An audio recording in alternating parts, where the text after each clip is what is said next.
Hey guys, we are on our way back down memory lane. Hey Miss Blue, how are you?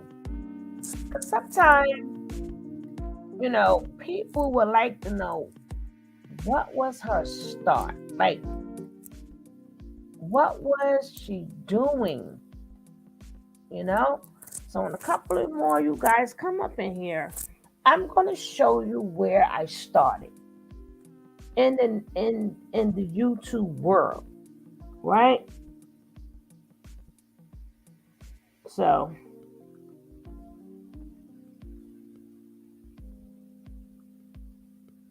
but I started off the simple way. But what I have always done, starting off, was interviewing people. So y'all made it say, oh, she got that interview.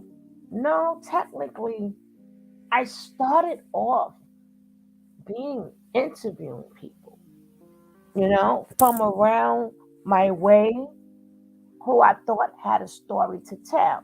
So I'm going to go back, right? And let you check out one of my old interviews. This is one of my first old interviews, and this the name of the section I call it was Street Talk. I wanted to talk to real people. That's people like you don't have to be important. You don't. To me, everybody's important. So you don't have to be important to speak to people, but everybody has a story and you can get something out of the story. So this is how the sugar gets started on YouTube by doing interviews. Okay. And then from the interviews, I went to the growing channels. But I love to see what somebody can get from somebody. So let's just check this interview out. Let's go. And this being a father to you, no excuses. And this is part one. Let me bring dust this off and bring it back. But this is how I started. Being a good dad, no excuses. Say hi, D. Hey, family, friends, and those who've been waiting to hear word of wisdom. I thank y'all for tuning in. And then those who is just for the first time, I ask that you subscribe to Sugar Love. Thank you for taking this time to once again be with me and hear words of wisdom. Yes. Okay, Brother Knight, can you tell me how many children you have? I have three. Um, can you tell me the like any of their pitfalls, or can you tell me how it is raising children? Oh wow. Well, be truthful. Raising children is just like going to work, having a job. It's a job. It's a job without pay, whether we want to accept it or not. But it's one that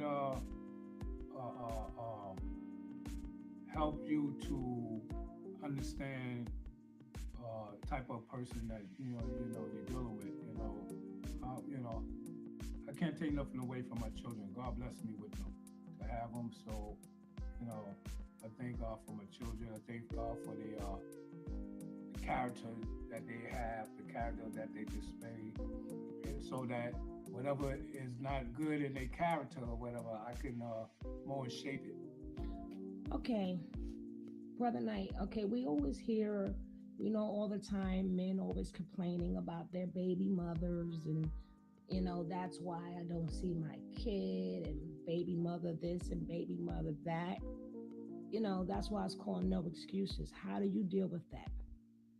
Well, how I deal with it is, it's first and foremost, it's not really about you or the mother. It's about that child. I was in a situation where things became rocky between me and the mother.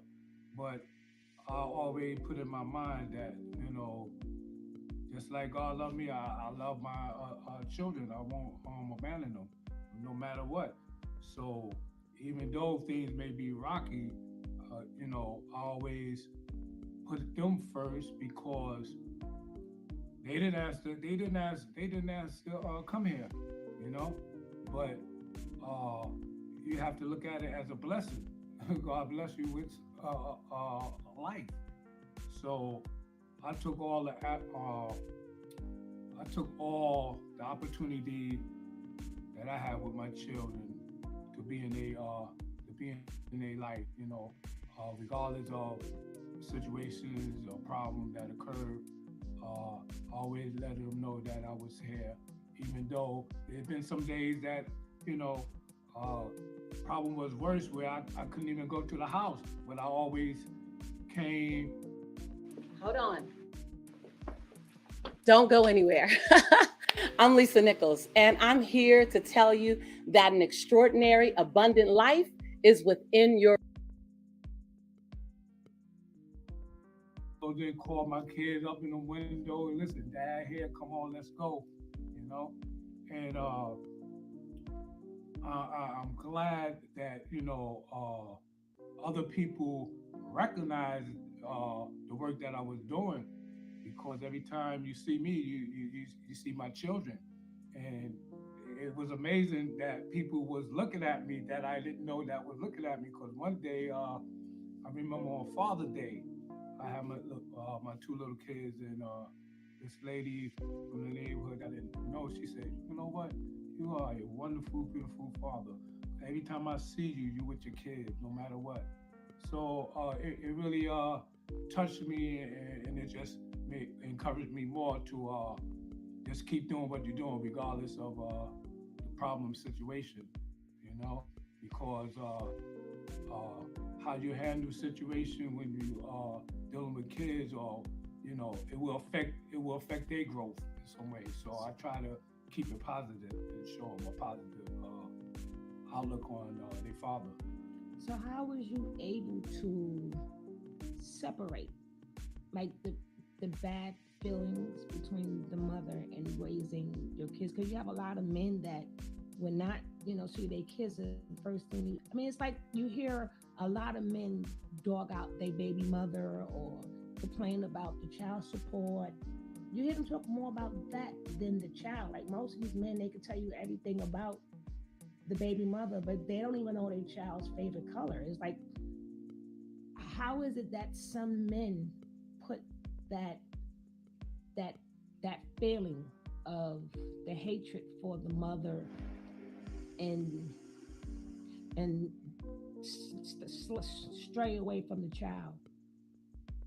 Well, I say, uh, first, it's with the individual, because if an individual never experienced love from their family, how they gonna give love to anybody, you know. So it goes back. It goes back to the way they was raised, because some people they grow up family discombobulated, all kinds of things going on in the family, so they tend to hate themselves because there's no love there. But uh, certain situation that I was put in uh, made me made me humble myself more. Situation that I've been in. Like I recall one situation where I went to jail for something that I ain't do, and the old man, when it was time for me to leave. Oh man, he dropped little words of wisdom on me. He was saying, "Listen, brother, if you ain't gonna get it right and stay from behind these walls, you might as well let somebody else raise your kid." Mm, And that was coming up. Go and, ahead. and when he said that, it registered in me. I was like, man, listen, I love my kids too much for to allow somebody else to be a father of my kids and stuff. So I made sure that you know I was always there and doing the right things and trying to even up to the age as they got teenagers and young ladies and men. I always tried to instill in them things that they could carry on when they get older, because, at a young age, when you're dealing with children and you don't have money at the time to give them or whatever, they be in the mode of, oh, dad don't love me or dad always broke. But, but I learned to take the situation like that and do something with that situation because it ain't always you gotta have money. It's you can always do things with kids.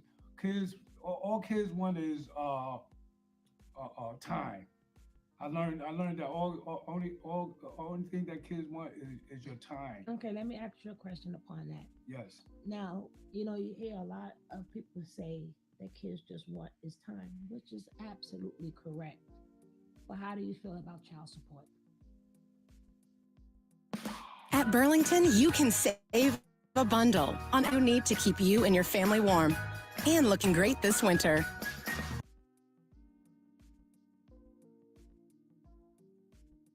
I feel that child support is a great thing for those who um, bring life and then don't want to take care. I think child support is a real good thing, a real good blessing to those who need to take that route because um, it also gives you a chance to see the frame of mind that individual person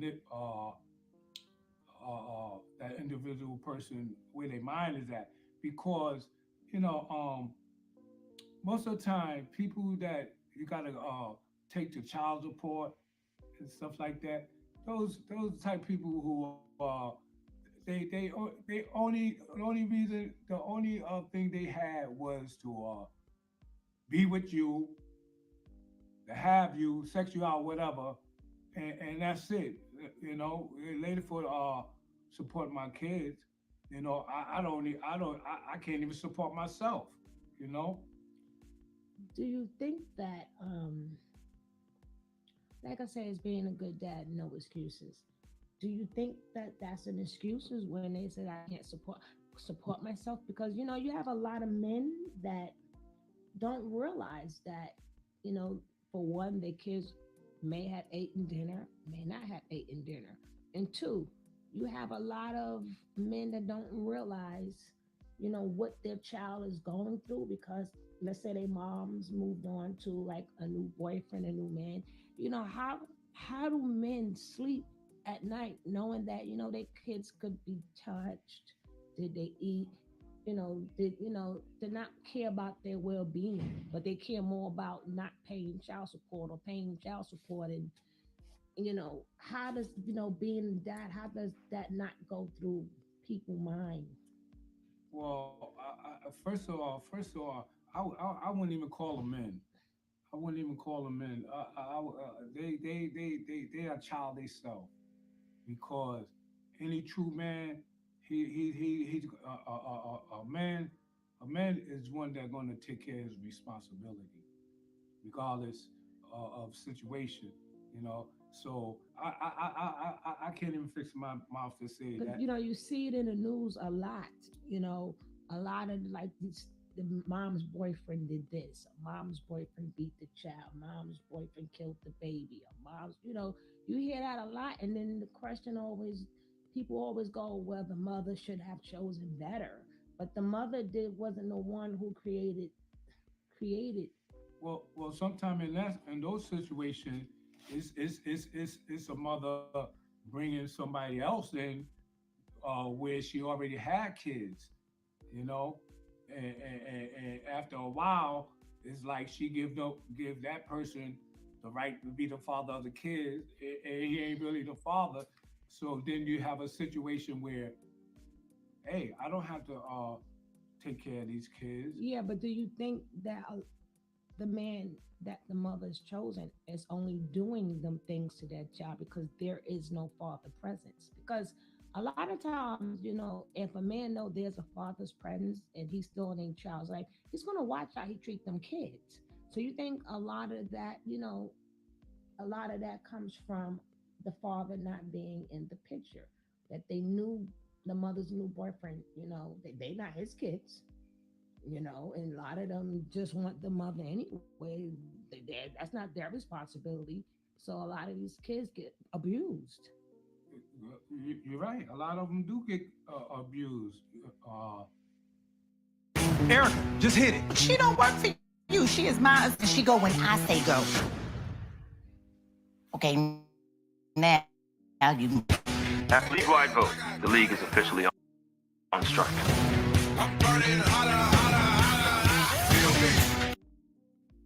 I say that a lot will have to do with it all boils down to the frame of mind, and what have you experienced during your uh, uh, time when you was a little kid, when you was growing up. It has a lot to do with that because if there wasn't no structure when you was was a little child, if you didn't have no structure, you didn't have nobody teaching you what's family about, or telling you how they love you, and all you saw in the family is construction, mommy getting beat up, mommy got different men. You begin to believe that that's the norm. That's the way life go. you Okay, know? let me ask you this question because I hear a lot of men say, "Oh, my baby mother is keeping me away from my child. My baby mother won't let me see my kids." Do you think that's an excuse? Because uh, unless you have any legal documents that state that you cannot see your kids, then you can see your child. But what do you say? How do you feel about that situation? About Um, the baby mothers, well, bitter baby mothers not letting them see well, their child. you have situation where mothers do that. That try to use the kids as a pawn. You know, especially when they know that they have someone a good person. And that person left. Then they start using the child as pawn. But in my situation, I I I I turn all that around Mm. because once I recognized that that's how it was going, you using the kids as a palm and stuff. Sometimes you won't want me to see them and stuff. I always made it a point to come and see my kid, even if I have to call up to the window, you know, uh, just talking to them, just them seeing my presence, they knew that hey, dad. Yeah, like I said, Cab, you could come up and interject at any time. Well, not interject, but you can add on because this video is about being a father to your child, no excuses. So I don't know if you heard the beginning, but there is a part two. So, hey, Panamanian, I just wanted to show people I've been doing this. And this is how I started doing videos, interviews, I mean. I got interviews with the guys from the who are the ones who wear that red jacket, the Guardian Angels. And I wanted to take real people because you don't have to. I think everybody's important. I don't need stars. I don't need no, I could do with just regular old people and we could have discussions on what's going on.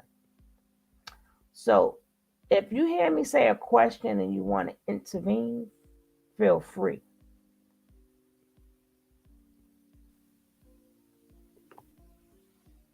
Because you are a man. Okay, what's up, sir? What's up, gang? Yeah, I must listen. And what's kind of the topic tonight? No, the topic is how Sugar Love got started on YouTube. Okay, okay. So this video is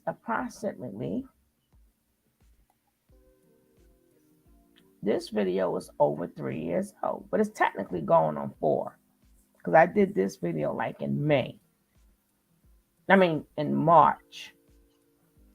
So this video, February or March, I did this video. So this video will be 4 years old, right? But and I have a thing called I used to call it street talk, right? Hmm. And I still have it. It's in my playlist. It's street talk. It's all the videos that I have done interviews on.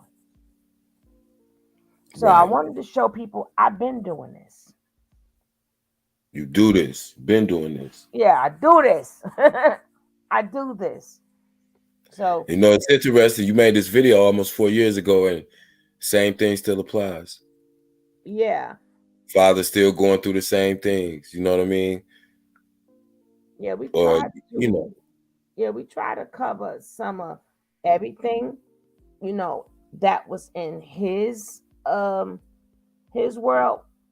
It's a part 2 coming up, but a lot of questions. I think I'm gonna go back to doing that too, the street talk.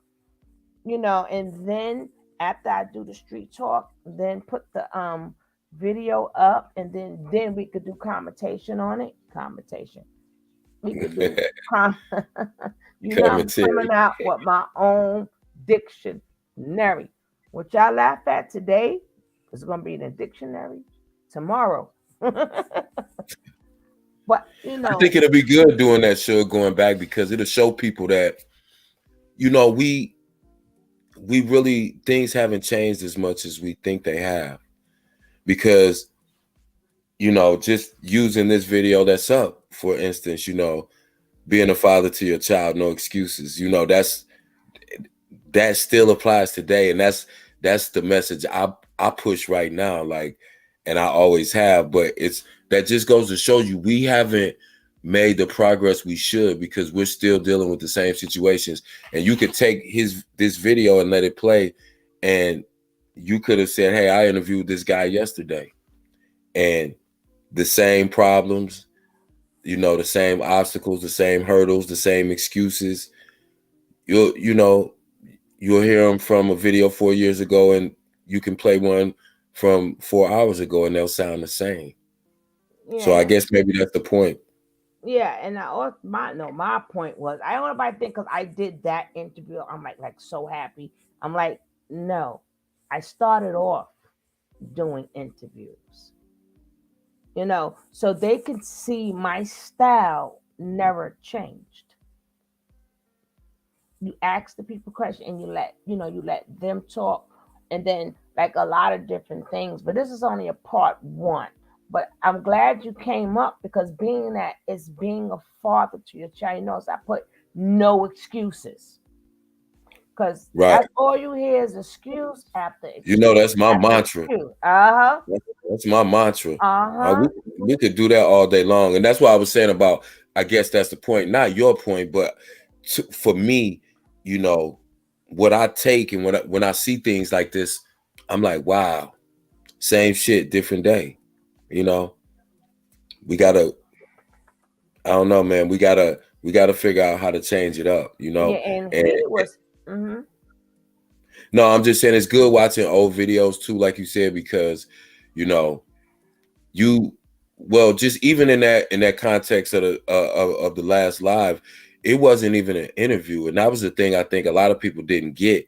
We were chopping it up about a whole different video, but when you have experience like you do, when you have people pop in and then come up and it's totally unexpected, and you can still conduct an interview right on the fly, that's a credit to you because everybody can't do an interview, and and you, like I said, we might do commentary on videos and people might not know your skills at interviewing, and people think that People are always waiting for that aha moment in an interview.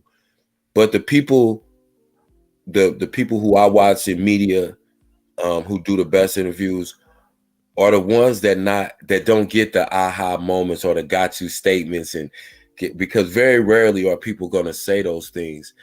The beauty in a great journalist, in my opinion, is when you can ask a certain question, and it can be a totally benign question, but you will elicit several different responses from that person that they didn't even necessarily plan on saying. And so, but that comes from experience, that comes from knowing people, that comes from, you know, having worldly experience and being knowledgeable. And so, I just want to commend you again. It was a great job because, you know, in the initial, when you see people who are you know, they cause a lot of controversy, or, you know, people are very hyperbolic. You always want to, you waiting for them, what they getting ready to say, what they getting ready to say. But a lot of times, and I said earlier, the devil is in the details, as they say. So when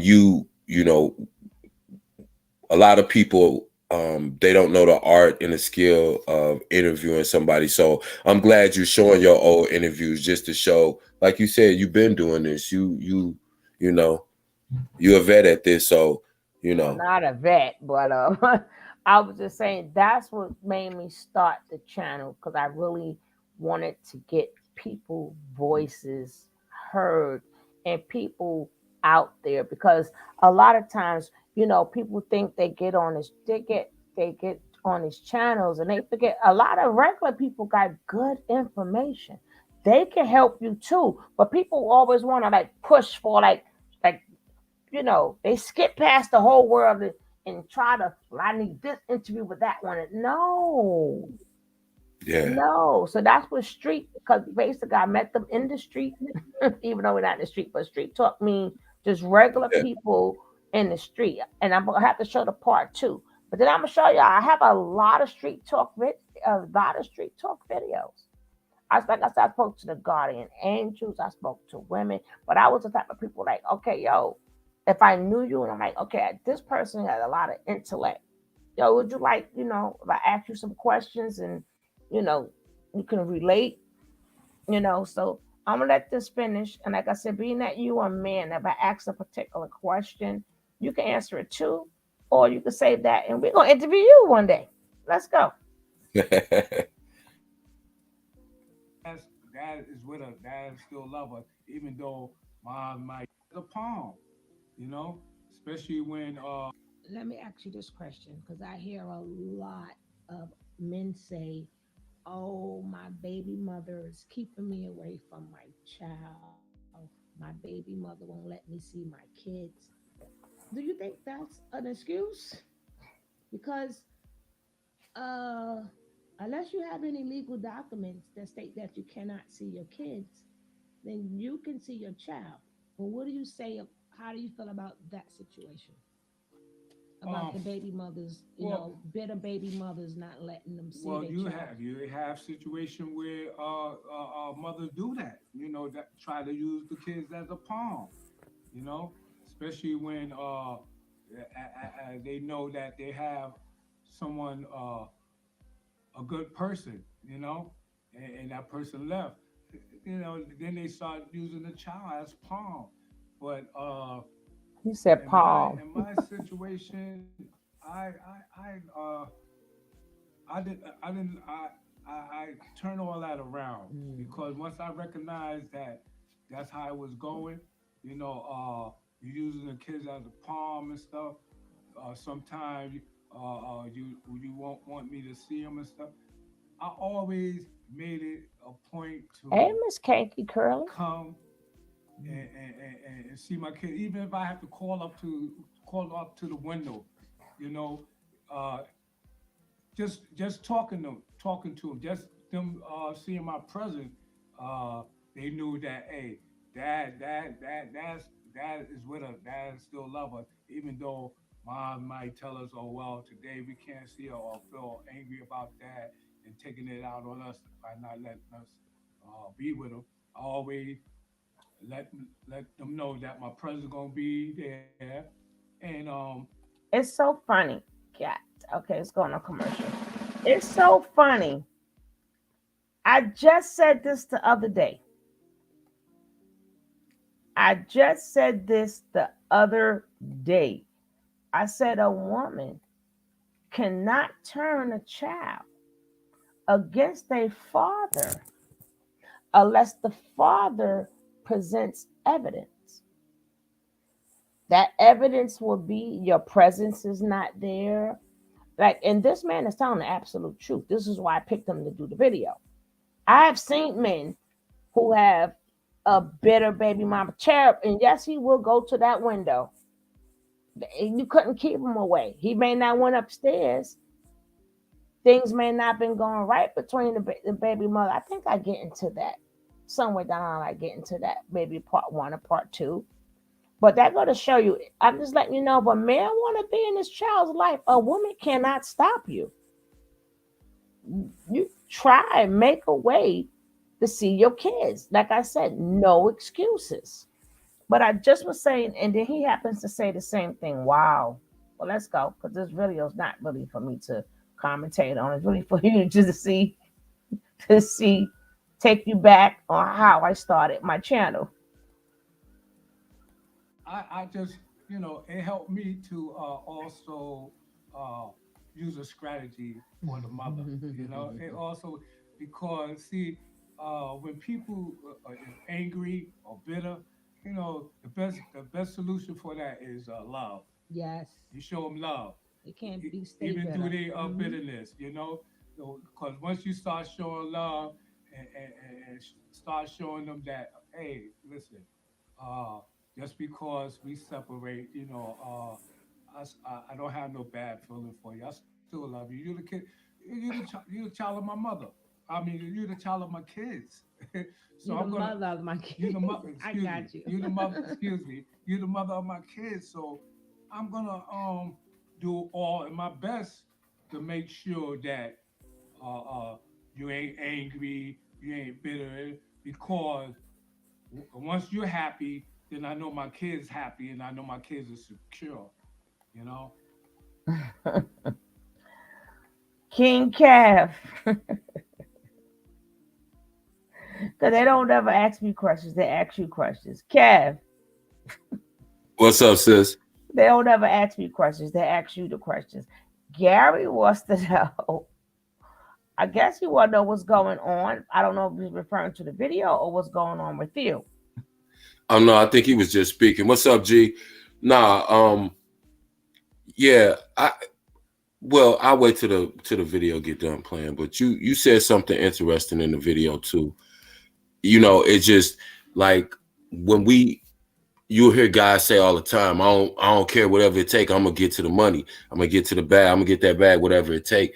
Well, we gotta have that same attitude with our kids too. If nothing can Mm-hmm. stop you from getting to the money, nothing should be able to stop you from getting to your kids. It's like we can't say, oh, my baby. We know there's bitter baby mamas. We know how the court system is, but we also have to know that if we already know that, then we have to be able to figure out other strategies. The court system may work against you, but the court system can work for you also if you use it, because it ain't a court in the world that can stop you from seeing your child unless you did something that the court Mm-hmm. deemed you unfit or a danger to your child. But if you just having an issue because your baby mama is bitter, you go to court. That's what you do. You go to court. And once that court order is in place, she can be mad as she want to, but she can't stop you from seeing your child. That's just the bottom line. So, I love the no excuses at the end, because that's what it's about. Let's stop making excuses and get it done. See, I like when men talk. I like when men talk, you know. And people was always saying, "Oh, we're gonna have a man panel." Only person that stands up is Kev. All these men act like the men can have it, and they don't never show up. But remember, they used to say that, "Oh, the men needs to have a panel." And you're like, "Whatever, I'm down." Well, now we're gonna have a panel with this young man I know. and to make sure that uh, uh, you ain't angry, you ain't bitter, because once you're happy, then I know my kids happy, and I know my kids are secure. You know, and and The and, son and, was with and his pregnant if daddy. somehow you Okay. you may Oh, got you a new won, handle from a Kev. man, Which prize he hey, that's won? good and fine. That's all right with me. You won, Kev. The drawing. What did he win, Miss Leo?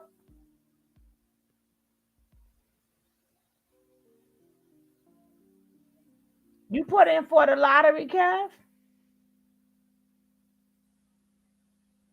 Kevin. Kevin. Oh, he's starting to get My hyped.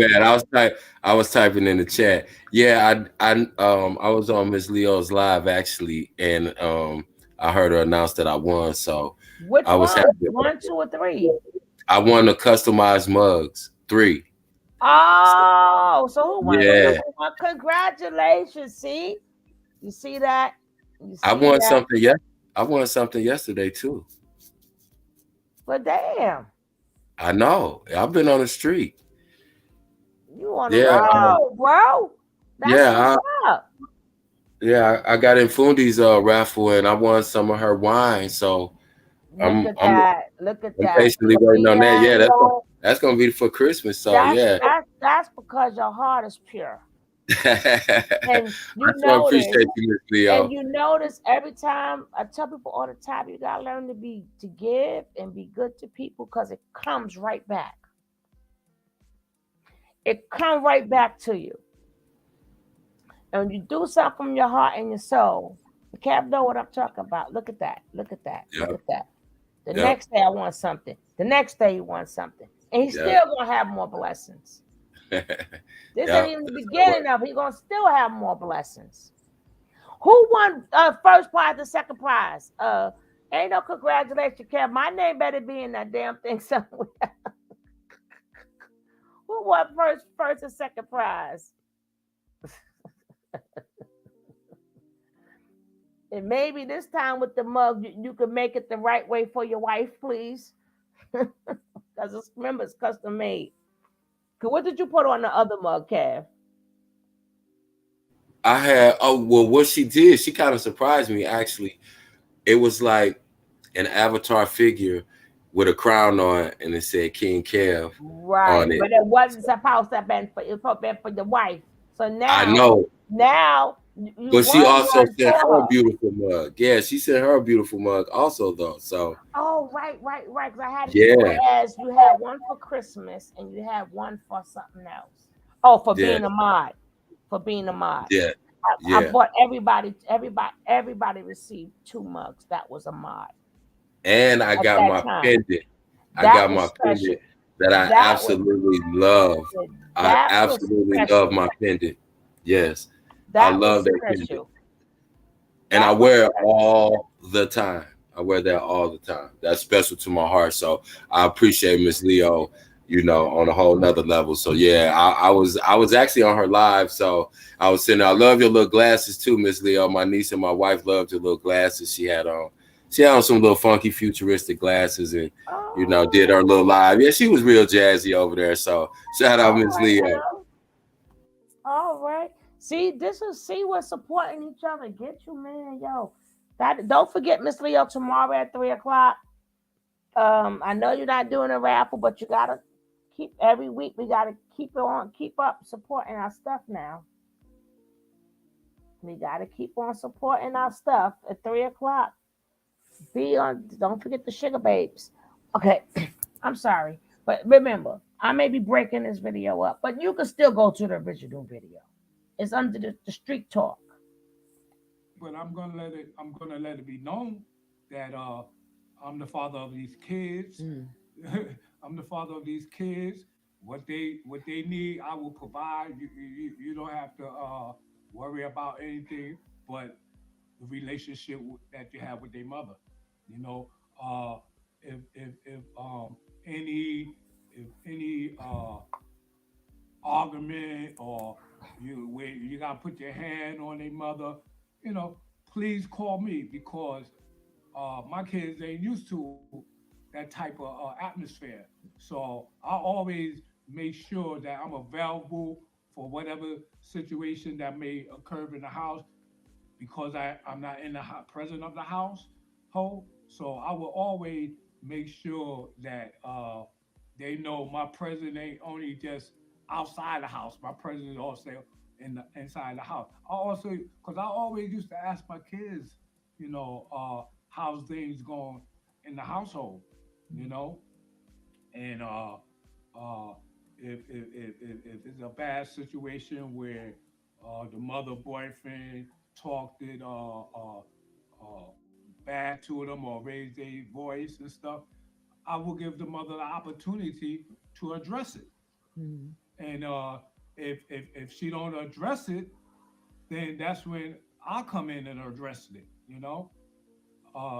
It been many times where the mother didn't want to address it. I guess for whatever reason, I might be out of spite me, or might been out of the cause confusion between me and now her boyfriend.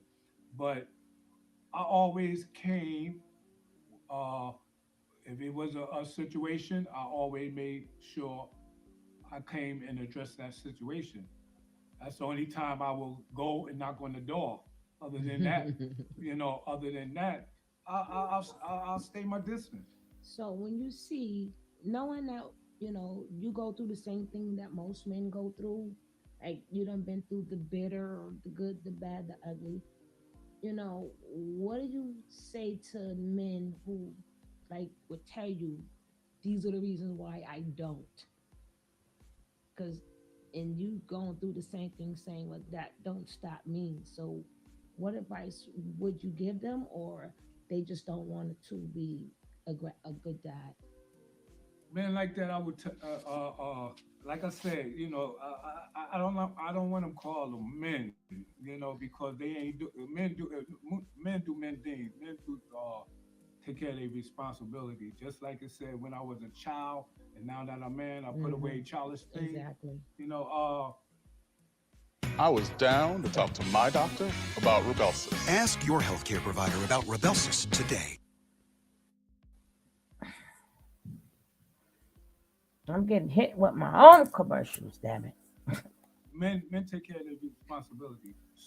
So the first thing I will say to person that having that type of problem or issue in their life, first I will ask them, evaluate themselves, evaluate yourself first, evaluate yourself, evaluate what's more important to you, you know. Don't blame the mother. Oh, she ain't doing this, she ain't doing that. Evaluate evaluate yourself because when you start saying the Like you mother tell me, this, Foony Feet, that anytime, goes to show me what first anytime. that goes to show me that your interest is on the mother, not even your kids. So I would say uh, uh, uh, evaluate yourself and see what's more important in your life. Do you feel like if like just being around them, if you can't even commit to your own kids, how can you commit to a friendship? That's true. Well, I say um and raising my kids, and then when they had little brothers and sisters and stuff, and they dad wasn't doing what he supposed to do, I'm glad that I was able to reach out and touch them and show them love, because I remember when At I used to come Foony, I and sent you see a my DM. kids, I sent you a and message. I knock on the door and I they sent you come a and I give message. them some money, and then their Check little it out. brothers and sisters be in the background. So I felt bad. One day God touched my heart and said, you know what? Don't just only give to your kids, give to them. And once I started doing that, uh, it really opened up a door for them. It let them see that somebody do love you, somebody do care for you. You know, and We got to do a part two, B. I tell you, something really good came out of that because all the time that I was I know. Finish that sentence, cause we got to do a part two. all of that I was doing, and the father was seeing it. I guess it really talked to the inner man in him, because after a while, him seeing a man step in and take care of his child or uh, help out the mother of his kid, you know, take away some burden from her, doing things with them. After a while of him seeing that, and then also explaining to him that, listen, man, once you start telling your kids how much you love them, start doing things, and eventually it registered. It might have took some years, it might have took a couple of years, but it registered. All right, we're gonna stop this right here. We're gonna have a part two. If you like this video, all right, Kev, you could you can, you know, comment to what that question and what he was saying. If you heard what he said, why get the next video?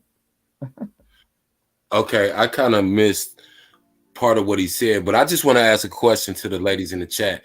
And I just typed it in. When is the last conversation that you had with a man, and not your boyfriend or husband or um, necessarily, but just a male that was like a brother or your cousin or a male friend of yours, and you just had a real heart-to-heart conversation? Drop in the chat. When is the last time that you have had just a conversation with a man to check on him and say, hey, how you doing? I kind of see your face. You ain't looking right. How's everything been going? I heard you lost your job like 2-3 weeks ago. You good? Everything all right? You know, those kind of things, because you would be surprised how much that's dope. Rain said 15 minutes ago. Yeah, because Why do you know, dermatologists worldwide recommend the Roche Posay? men don't have a lot of outlets, and we'll act like we don't need them, but we do. That's why we fucked up. That's why excuse me. That's why we're so messed up, because we're taught to internalize things. You know, we got to hold shit down. We got to be strong. We got to be, and so when it comes to having a conversation, a lot of times we're not equipped um, with the verbal skills to express ourselves to women and tell women really what we're going through and how we feel about things. And so you'll get a man who seems to be angry, and you're like, what you mad about all the time? Why are you mad? I'm just trying to. But what it is a lot of times you'll have a frustrated man that doesn't feel that, um, he can really express himself in the way that he wants to without Oh, looking a certain way. So, the more conversations that you ladies have with men, it gives us that space to let us know that, hey, I can talk to my woman, I can talk to my sis, I can, talk to my homegirl and really, without feeling away, because it's about us. It's about us being comfortable discussing uncomfortable shit, you know. So so we're gonna get back to that, even though Kevin changed the topic. But yeah, I didn't we hear need anything to, you but said, we need to get on that too. Okay, let me just finish, because this is just about, raising your kids, no excuses. Okay, let's get to the part two. Remember back then, the videos had to be 30 minutes. I don't know if y'all remember, but it had to be 30 minutes back then.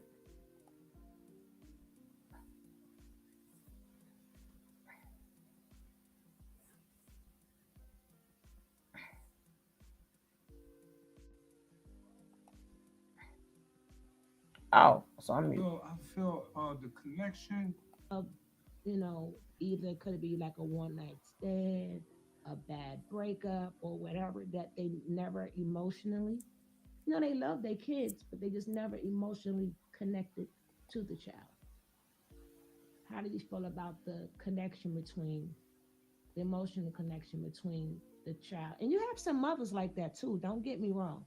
You got some mothers that, you know, even though you're a mother, that don't mean you're emotionally connected to your child. But that's another that's another topic. We're gonna stick with the men today.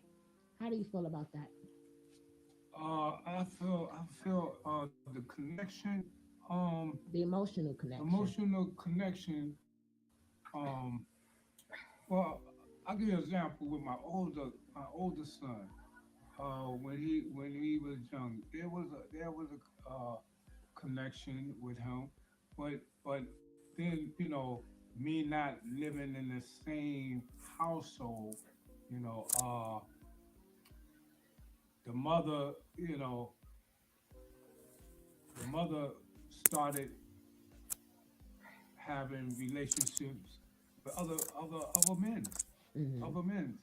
So when I found out that, I still was there for my son, but remind you, uh, once I'm gone, you know, my kids don't see me no more until next time I come.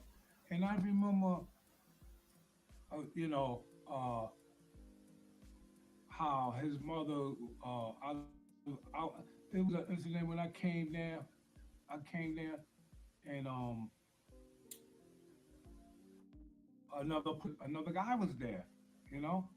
So, and then she's gonna confront me and told me if I had both of y'all, I want none, you know. So I left, but I still try to be there for my kids. But now, as my son get older, and this type of attitude still processing, still going on. It's still going on until he reached the age of 18, Hmm. and now I see the connection that I did have. I see it now getting no longer is no longer no connection. If it's going to be a connection, it's more or less what can I get from dad because the mother had Yeah, but you can't blame that on the mother. well, You could it could have started from the mother, but you already been through situations before where you had problems and you still made sure you yelled at that window. So I tell some men all the time, it's okay to say for whatever reason, me, I did not emotionally connect with this child. Because I think once you admit it, not you, I'm just speaking in general. yeah, I think once you admit, you know, did I make this child a black sheep, or when you have other kids and you realize, okay, I'm putting in time with this one, why am I not putting in time with that one? The quickest scapegoat is always to say, the mother. But sometimes once you admit to yourself, I just never connected to this kid. I know that once some men do realize that, they stay away because too much time done pass, so they don't know how to reconnect. So how is the reconnection process? well, I'll say this. I'll say that uh, you have you have uh, you have you have both parents. You have both parents go when a person choose not to take care of their child or Not stuff, take care. We speaking upon emotional emo, connection. fathers give them emotional love. Mm-hmm. You know, when you don't see that, it could go both ways, uh, man or the woman. Because, like I said, I had experience where the mother started teaching the child what she was doing, far as the child see mom with different guy every day, you know. I experienced how it affected my older child because after that he became abusive to women. You know, far as like just using them. Hmm. You know, and I was like, wow, this is something. You know, this is something. You know, and then it came to a point where the only time dad gonna get a connection or feel any connection with me is what I could get out of him. You Yeah, but know, the connection starts from the parent. true, Now true. we do understand there's pitfalls. But see, We spoke upon the pitfalls, and sometimes, a lot of men have to say the situation is like too overwhelming. It's like I can't deal with that negative energy, and but what do you uh, think you could have done differently with your what first one that you have done with your last set, what I could have done with your oldest my one oldest differently? one. Wow, that's really something because I tried even though But it could have been like your age bracket. yeah, You was one age listen, when you had your older son, right, and one age when you had right, the younger one. right, So maybe the lessons that you wanted to do with the first one, you knew the lessons for your last two. correct, But you correct, could get into some of them lessons. correct. Um, well, the lesson I know, the lesson I learned from the first one was, wow, even though I'm not in the household, a lot of things can it showed me the emotional the connection that really needed, you know. And I always, one thing about me, I always gave it my all, Hmm. and showing connection and showing that I'm there for you, because even though I wasn't there in the household. I always used to call my kid, my oldest son. I remember when I used to call my older son, and the person that his mother is now dealing with used to didn't even want my son to get on the phone to call and Hmm. talk to me. So it's a lot to do with the mind frame the individual do is the end, because you have some men, they don't want to live up to their responsibility, because of the fact that you know before they even met the person that they dealing with, they might have had about 4 or 5 kids down the line, you know, that they haven't attend to, and if they attend to out of the five, it's probably like one or two, because he ain't got he ain't figure out how to give time to each individual. Okay, you always hear all the time Hmm. women need to choose better men. Okay, well, it always goes back to the mother. But do you think that men itself, when they lay down with a woman to say, hey, this could be my baby's mama, because was anything about her you knew before you had that baby with her, of No, her ways? no, because to be truthful,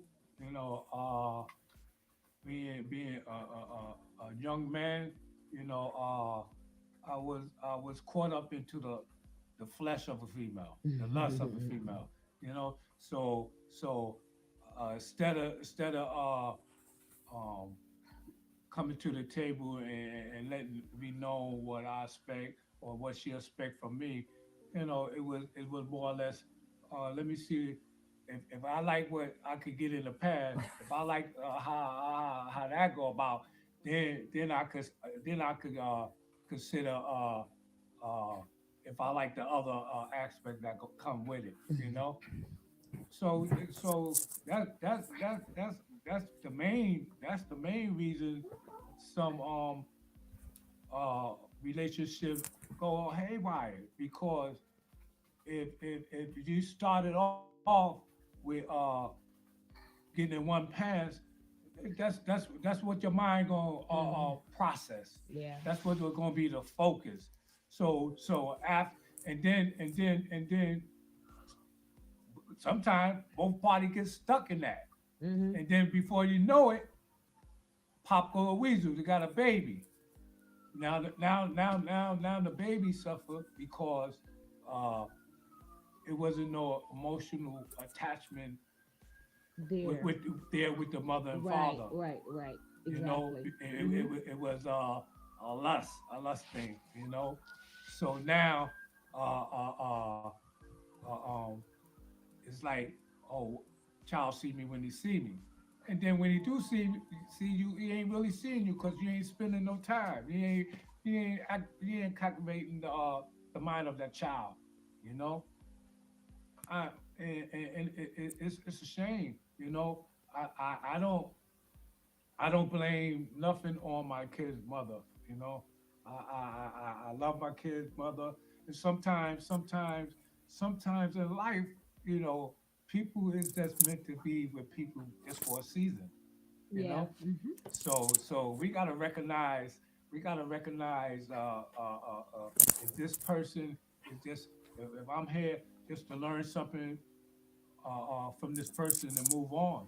You know, but it's a shame sometimes in that process, uh, children become born out of wedlock. You know, Mm-hmm.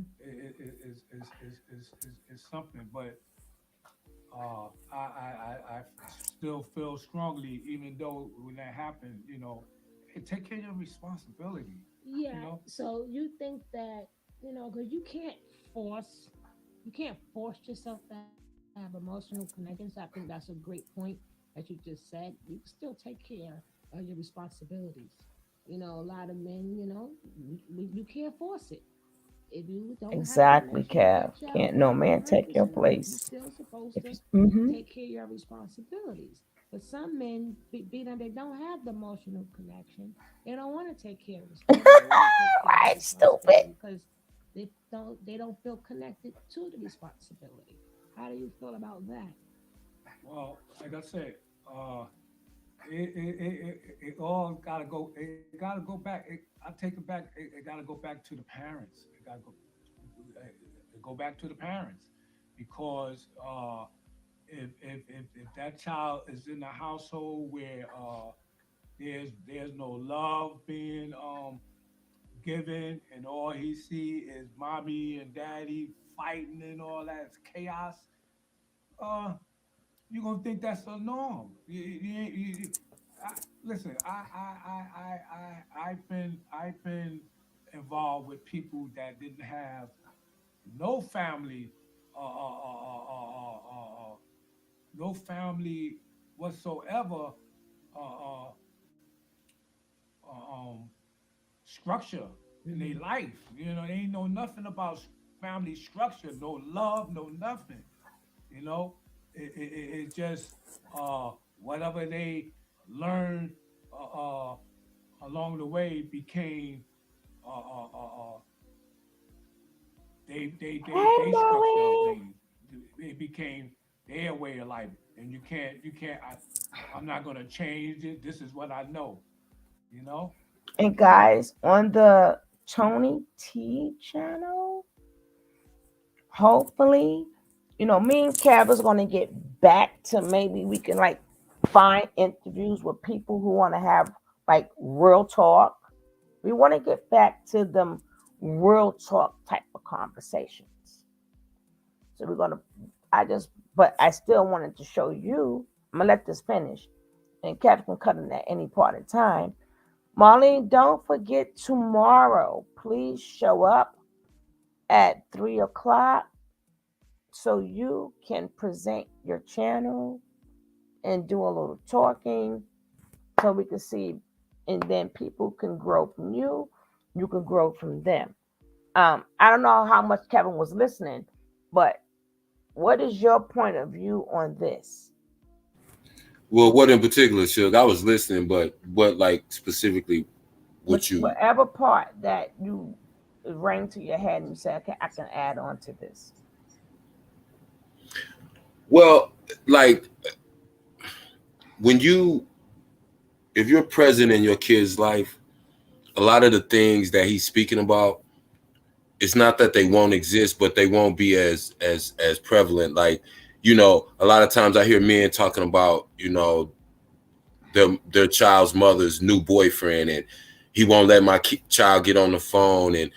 But you have to realize too, if you already have a routine, a schedule with your child, I don't care who enters their life via their mother being in a relationship with them, that person is not going to be able to disrupt whatever relationship you and your child have.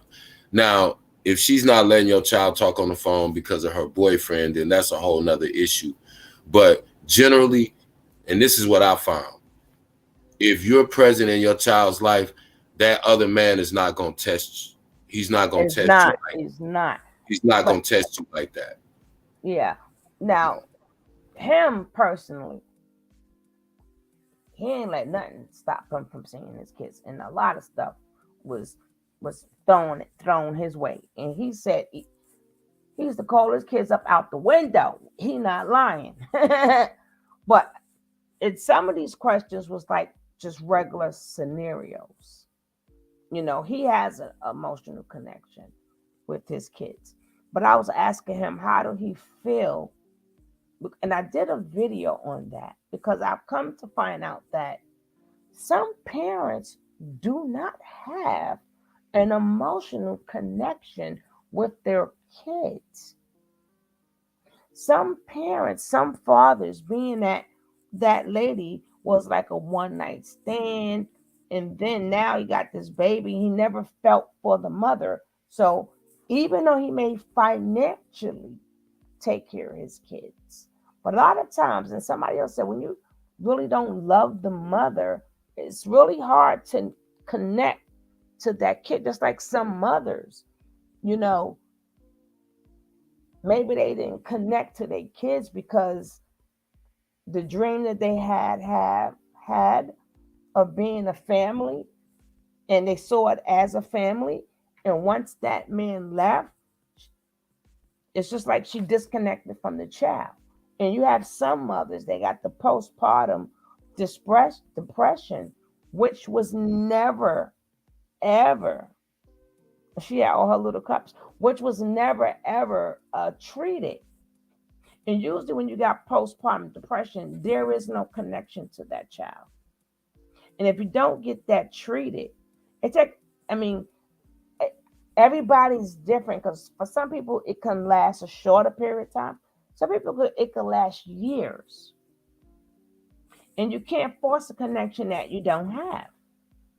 So a lot of kids, in a way, you know, they end up with terrible parents, you know. So I always say that. So it's always 50 million reasons why people do not need to have babies. Or be careful when you in that intercourse action, because your kids always pay, you know. And you wonder why some parents could be like, just love this one child, and just for some reason just don't like that child, you know. And then that's when you get that saying, well, I take care of my kids. Taking care of your kids and loving your kids is two different things. And mothers have to be careful too, you know. So, right, like I said. And you know what's deep about that also? I know women that have multiple children by different men, right? So depending on her relationship or her feelings about the father depends on how she treats that child. So basically, you know which baby's father she's still in love with, because that child is like the golden child. They get everything. The one that she despises, she mistreats that child. So much so that not only her family, I said something to her about that, and she admitted it. And I just thought, wow, that's deep. And I told her, so because of a bad choice that you made, because you had a child with a man that you barely knew, that child has got to suffer for at least the next 17, 18 years until they leave your house? No, sometime forever, Kev. Some, Right. you know, and you got some grown ups is still trying to, mommy love me. Like, mommy love me. Why you don't love me? Like, you got some people say, like, my mother never gave me a hug. But a lot of times, like I said, it started from different reasons. Some is from postpartum depression that mothers don't even know that they have, and they never got it treated. You know, we don't know why some women get postpartum depression, but it's real. It's real.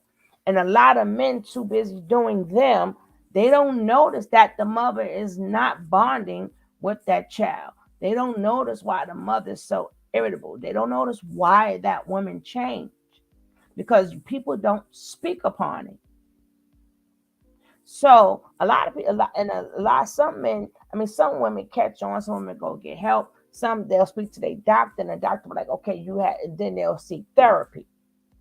But if you don't seek therapy for it, you know, even that girl from SWV, she's married, and she had the postpartum so bad she didn't even want to touch her son. She didn't want to touch him. And then you have the ones too, is because I ate your daddy. You look just like him. You know what I'm saying? I gotta see your face, and every time I see that face, I gotta see your face. Like, some may be happy you look just like your daddy, but some your face is so much like that man, they don't like you. You understand? But the child gotta look like somebody. And like I said, that goes for men too. Because a lot of jump offs, when they have all these jump offs, they're not big, they cannot have that emotional tie that they need. Number one, you're not spending enough time with the kid to even get that emotional bond. Like, how you get emotional bond? I see you, but when you see them, now some of them have more bonds with their nieces and their nephews and other people kids because they are around them. They get to see the cute little things that they do, but not with their own. So then that's another reason why to make it, well, let me say this about the mother. In all reality, if you're not around, you cannot bond with your kid. But once you do bond with your kids, you will see nothing can stop you from being around your kid. But when you having these jump offs and you go moving on to the next one, and here she go, I'm knocked up. Well, okay. But he already got the next girl and probably got the next girl pregnant. Some women, some men, they have 2 or 3 kids within 1 year. Hey, can I tell you something that was deep, Suge? Mm-hmm. When I was in college, right? So I'm a journalism major. So as part of one of my journalism projects, we had to interview people. It could be about whatever topic or subject that you chose. And there was really no rules. So they just said, you got to go out, you got to interview some people, you got to film some people, and you got to come back with a finished product, right? So what I decided to do, and I don't know why at this point, but that's not important to the story, but I decided to interview 10 women. And I don't even know like what was going to be the series of questions that I was going to ask them. But I remember it blew me away because the very first question that I asked was just kind of a question I was just going to throw out there because I didn't really know what to ask. And I had to hurry up and finish this project. But the question that I asked these 10 women was, when is the last time you spoke to your father, and tell me about your relationship? And when I tell you, about 7 of them just busted out in tears when I asked that question. Mm-hmm. It blew me away, man. And I never forgot that. And so, and it went on, but I ended up interviewing them, and I asked them like, what made you get so emotional from that question? But it was just a question in itself, you know, and I guess it showed me the importance of fatherhood because, you know, these young girls were so emotionally scarred at 18, 19 years old, however we were that time in college. But just the damage had already set in by being distant from their fathers. And 7 or 8 of those 10 women were distant from their fathers and didn't have a relationship at all with them. And that was deep to me. So I just, from that moment on, that was just always a thought in the back of my mind. And so I think that's why I got into mentoring, and that's why I became, you know, the person that I am. And, you know, and that's why I was trying to get across the Solar the other day. Like, what you do is important. While you out here bullshitting and doing whatever you're trying to do, you are going to possibly destroy other people's lives in you know, in the midst of that. In the process. Mm-hmm. So just be aware of that, because we got to remember we all got a karmic debt to pay. So whatever you give is exactly what you're gonna get. And, you know, so I always, you know, try to emphasize to men, and I try to talk to men all the time. And, you know, men don't feel important. We don't feel valuable. We only feel as useful as we are to whoever that person is. And so as a consequence of that, what are you doing? And that's nobody's fault. And that's nobody's fault but ours. I'm not blaming anybody for men feeling like that. Y'all. That's the cat. That's the little bad cat again. Joe. I ain't even gonna say that's baby name. They totally leave Carter alone and go and sit down somewhere and mind a business. But this time it's the cat. You was right the first time. And then I don't even see him. And then he gonna peek at me like, you didn't know I was here. No, I heard you knocking down my stuff. Sorry. But them animals something else. My little 3 dogs they crazy. My little grandbaby had me in here under the bed hiding from the dogs. I was like, baby, I'm on live. I can't be hiding with you. But and even with them, you know, I see how important my presence is in their life, even though, you know, my daughter and her husband have been married for 12 years. So their father is, you know, in their life every day. But to show you, because my grandbaby is with me every day. The 3 boys are the oldest, and the youngest is my grandbaby. She's 3. She's the only girl. So of course she's spoiled to death. But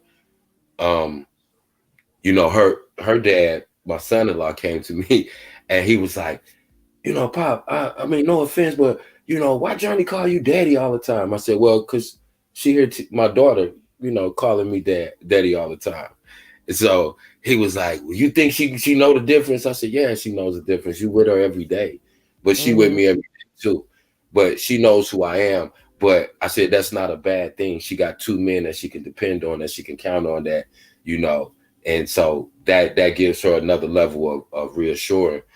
And then it kind of, you know, he was like, oh, okay, yeah, I didn't look at it like that, because he was kind of offended by that. Which I'd have been like, why? Because I look younger than you. That's why you think she confused, because I look like an old man. He was tight. He was tight about that. He was tight about that. But you know, I had to explain it to him, you know, and then you know, he understood and he got it. And I told him the same thing, like, you know, for men, I tell them all the time, the number one thing that you can do for a woman is make her feel secure, make her feel safe.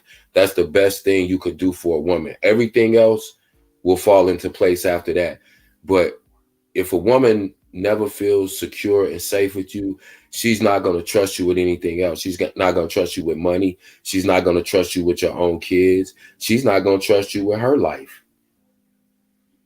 That's when you get that butting of the heads. And so, you know, as men, and I'm just speaking to men, the men that are listening, you know, we have to, we do too much finger pointing, because at the end of the day, whether it's right or wrong, or whether it's fair or not, we're held to a different standard than women. It's just what it is.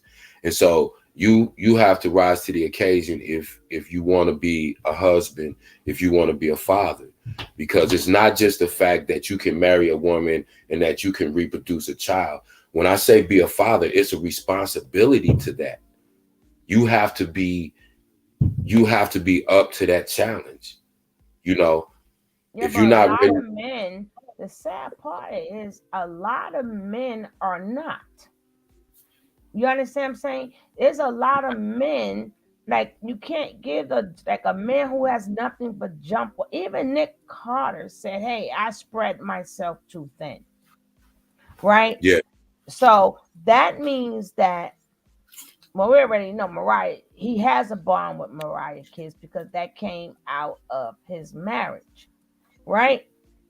So right. certain, I don't care how many kids he have, he's gonna love them all, but he's not gonna have that same bond with all his kids like he has with Mariah kids. Right, because he has Even children though that are the same age. So when they graduate, when the kids that are the same age graduate, whose graduation does he go to? they believe me, he gonna have to make a school for them just to keep it. But I'm saying some baby mamas, it's even though he had it and he put on the whole show with every, I'm like, if you show me another damn, we don't want to see your damn pictures. But all 12, all 12 of them kids, that's because he got another one coming. Hey, Miss Doubles, all 12 of them kids, it's some that he's not going to be emotionally tied to because he was just bumping their mother. It was a bump and hicko a baby, So when there's no, forget about love, but even if there's no like involved or respect involved, you're not going to have a bond with that kid. You don't, because you don't have to love somebody. A lot of people don't be in love with the mother, but they at least like the mother or they at least respect the mother, That's a where fact. they can, have a bond with their kid. We still cool. We just couldn't make it. You know what I'm saying? Yeah, and that's a Get our fact because kid on. that's the conversation that most people don't want to have. See, most men, and when I tell you most, I mean most men have children with women who they do not even like as a person. And so therefore it's much easier to neglect that child because if you don't have a certain amount of love and respect for the mother, that's just not going to transfer over just because you have a child with them, especially if you get the neighborhood jump off pregnant and you embarrassed that she even pregnant by you, that you don't want nobody to know. So then that's your easy out to not take care of that kid. But that's, again, that goes back to men. You have to want to be a father. Most men become fathers not because they want to be a father, but it's because they got some girl pregnant. And it's a difference. It's a difference in your attitude and the things that you'll sacrifice and you'll do when you really want to be a father, as opposed to when some girl pops up pregnant. And that's on us because can't no girl get pregnant without us. So I don't, all this trapping, because I hear a lot of my young men, oh, gee, she trapped me though, Mr. Kid, she trapped me. Hey man, listen, she didn't trap that thing in her, did she? You put it in there willingly on your own. So don't tell me about trapping. And can't nobody trap you because they make condoms all day long. Stop making excuses. Then they'll look at me like, but nah, but she, every time I come over there, she be cussing me out. Well, go over there with your mama then. She ain't gonna cuss you out in front of your mama. And if she do, your mama is your witness and she's gonna kind of diffuse that situation. See, you can make 1,000 excuses, but I got a solution for every one of them. Yeah. So that's why I keep telling and that's the main conversation I have with these young dudes. Stop telling me your baby mama won't let you see your child. Just start saying you ain't working hard enough or you not thinking hard enough on how to see your kid. Because that's what it's about. Well, I don't have a car, Mr. Kid. Hey, well, listen, check this out. The bus runs all day long and most of the night. Uber runs continuously.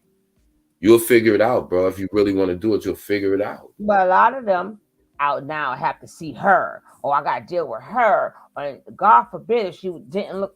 God forbid if she's not the nicest looking woman, And some of them, they do it to the point to where it's out of sight, out of mind, and that's when you know it's really bad, when it becomes out of sight, out of mind.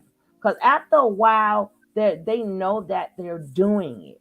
But after a while, people wonder how can time go by so long? Because the child has now become out of sight, out of mind. This is something I learned too.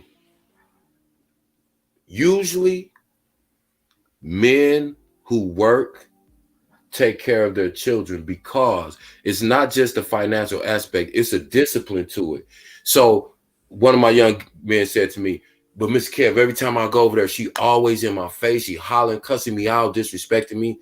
I said, you told me your boss do the same thing at your job, but you still get up and go in there every day, don't you? Because it's a bigger picture, right? So if you can, if you can take this dude, your boss, your supervisor at work, you know, yelling at you, talking crazy sometimes, then your skin got to be tougher. But if you ain't getting up going to work every day and you don't have a discipline, you're probably not going to be structured enough to get your kid on a regular basis. You get what I'm saying? It's something is and a lot between of them don't even hang. See, this is another problem. Number one, they ain't hanging around. But another problem is women and men. When you like to sleep on the first date,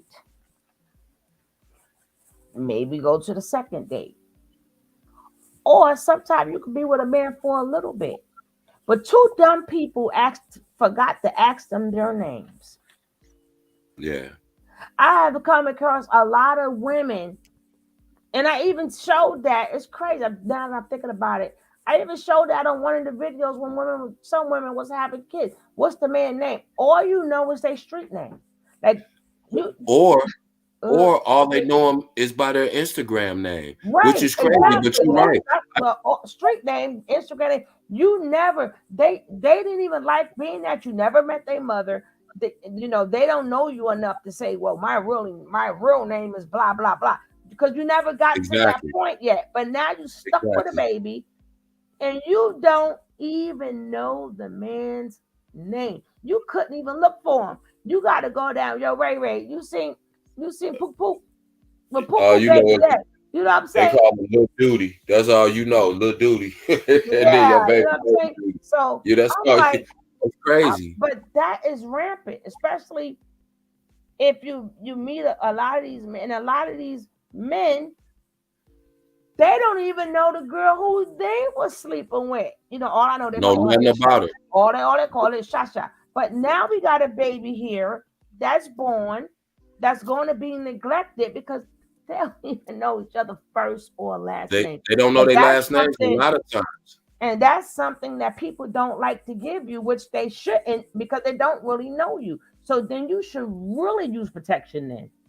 Exactly. But that's how many people hook up on Tinder and hook up on, get flu. They don't know they don't know each other. These people, and see, it's some, of course times change and things change, but it's some things about old school that we need to hold on to. Like, I remember, like, back in the day, like, dudes, we were scared to get a girl pregnant because what would happen as soon as that girl called you and told you she was pregnant?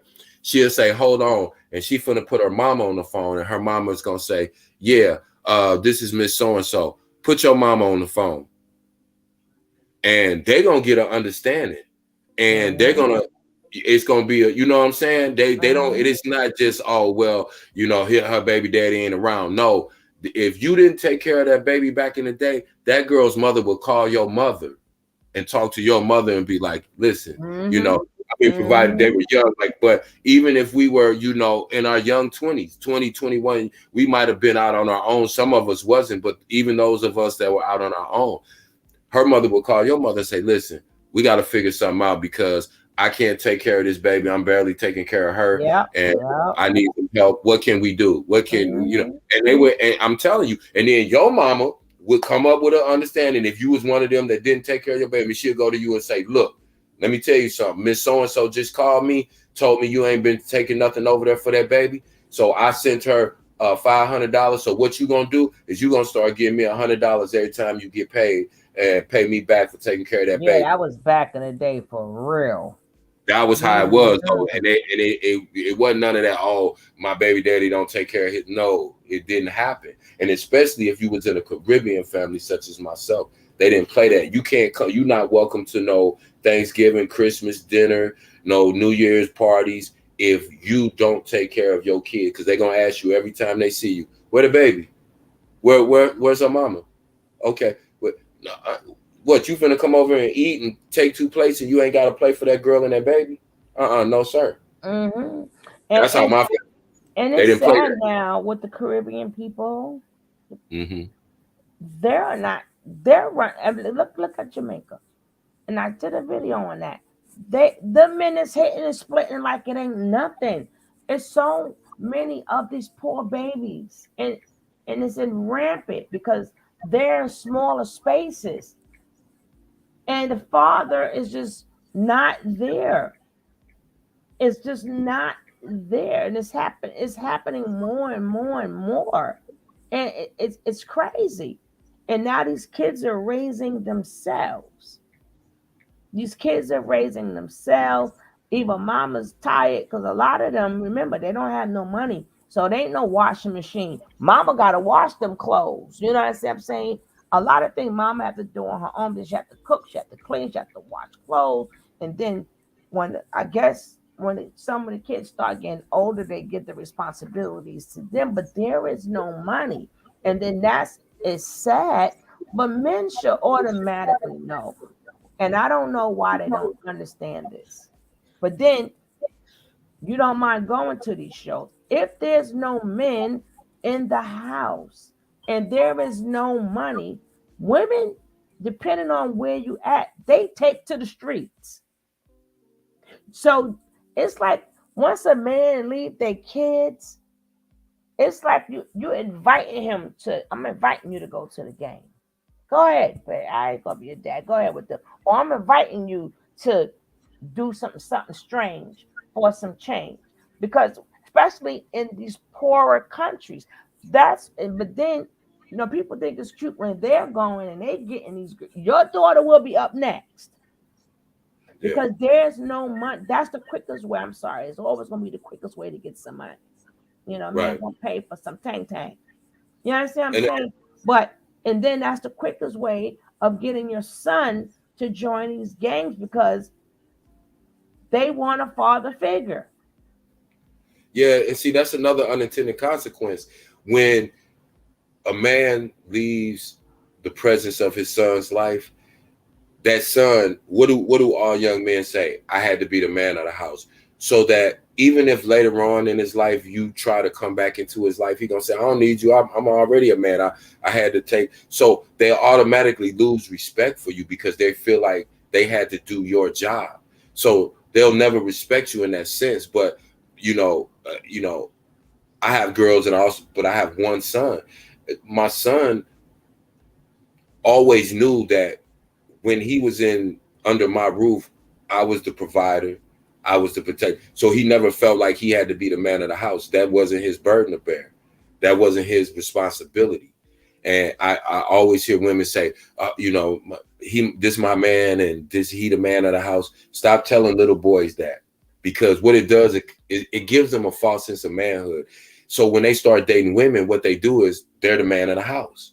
And then most of the time, they'll be living in a woman's house because she's on, some kind of state aid, and he's over there living, but he feel like he's running it because he's always been the man of the house. And so now you have a young man that doesn't really know the principles of being a man, but just based on how he grew up, now his idea of manhood is different, and so the way he handles women is going to be different. So that's also one of those unintended consequences. We got to realize that, we put a burden on young men, and instead of telling them, listen, live your life, be young, be a young man, you're going to grow into a man. We try to make young men too fast. And it's hard enough for a grown person, an adult, to be a man for real, much less you trying to tell a 15, 16-year-old boy that he got to be a man. That's not and ladies, listen up. You see the keywords 15, 16, 17, 18 and 19, but we're going to stop before we get to 18. You got these young girls having babies by these 15 and 16-year-olds and 17-year-olds, and then you want them to be a man. Like, do you understand they can't work part-time till they get full time? And then a lot of them, some of them are still in school. But y'all making yourselves get stressed out because these are things y'all young girls don't think of. You had a baby, a girl and a boy had a baby. Not two adults. A girl and a boy had babies. Neither one of y'all could do shit. You spending too much time mad at him for not stepping up and not being the girl. They're not the boy just 16 years old, boy just 17 years old. Where you gonna work at? Where you gonna be responsible at? And you can tell these girls this till they blue in the face. They ain't gonna listen. And then these boys, you can tell them to bag up all you want. They ain't gonna listen. So when these babies come, the grandmothers are stuck to raise these babies. But not too much these days because grandma is dropping like it's hot now. But I'm just saying, we could say this till we over and over. And then a lot of them times, being that they are still kids, the man is not going to get no connection to that baby because he's out with his friends. He's partying. A lot of them have to they always got to be reminded that they even have a kid. Mommy, did you see your son? Oh shit, my son. Because they doing, but guess what? They're not wrong. They're doing what the age limit is supposed to be doing.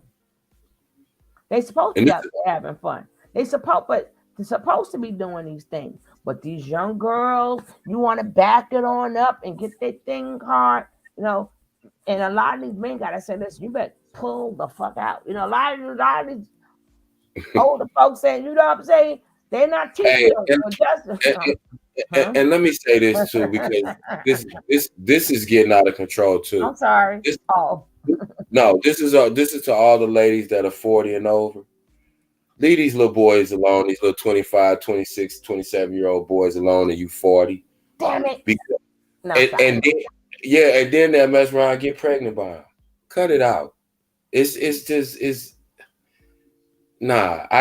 mean, I don't know what it is. It's becoming an epidemic. Women in their 40s is having babies by dudes 27 years old. I don't know if she's in her 40s yet, but that boy was in his 20s. What was you expecting, Keisha? I'm just saying, it's cut it out. Stop it. That cougar stuff. Come on. It's just because you already got it. You already have a young man who's probably not mature, and then you're trying to skip him from going from adolescence to manhood in one relationship. It's not gonna happen. And then and I know this person, and then she had the audacity to say to me, I don't know. He's so immature. And I said, yeah, he's 27. You 40. He's gonna be immature to you. Duh. Who's exactly? Leave that little boy alone. That's crazy. But we don't have there's the boundaries. All the lines have been erased. You got all these old pervy dudes my age, paying young girls because they know young girls is out there selling it. And it's crazy, because it's not even like they are creeps, but I'm saying it's a market for creepy old men. Young girls make themselves available to nasty old men. The first of the month. That's crazy. Come on. But you know what makes it worse? Stop. See, that's a young woman. That is her dream. Especially somebody like a Puff Daddy or something. And I'm still in my 20s and you 53. I don't mind having a baby by you because how much longer you got?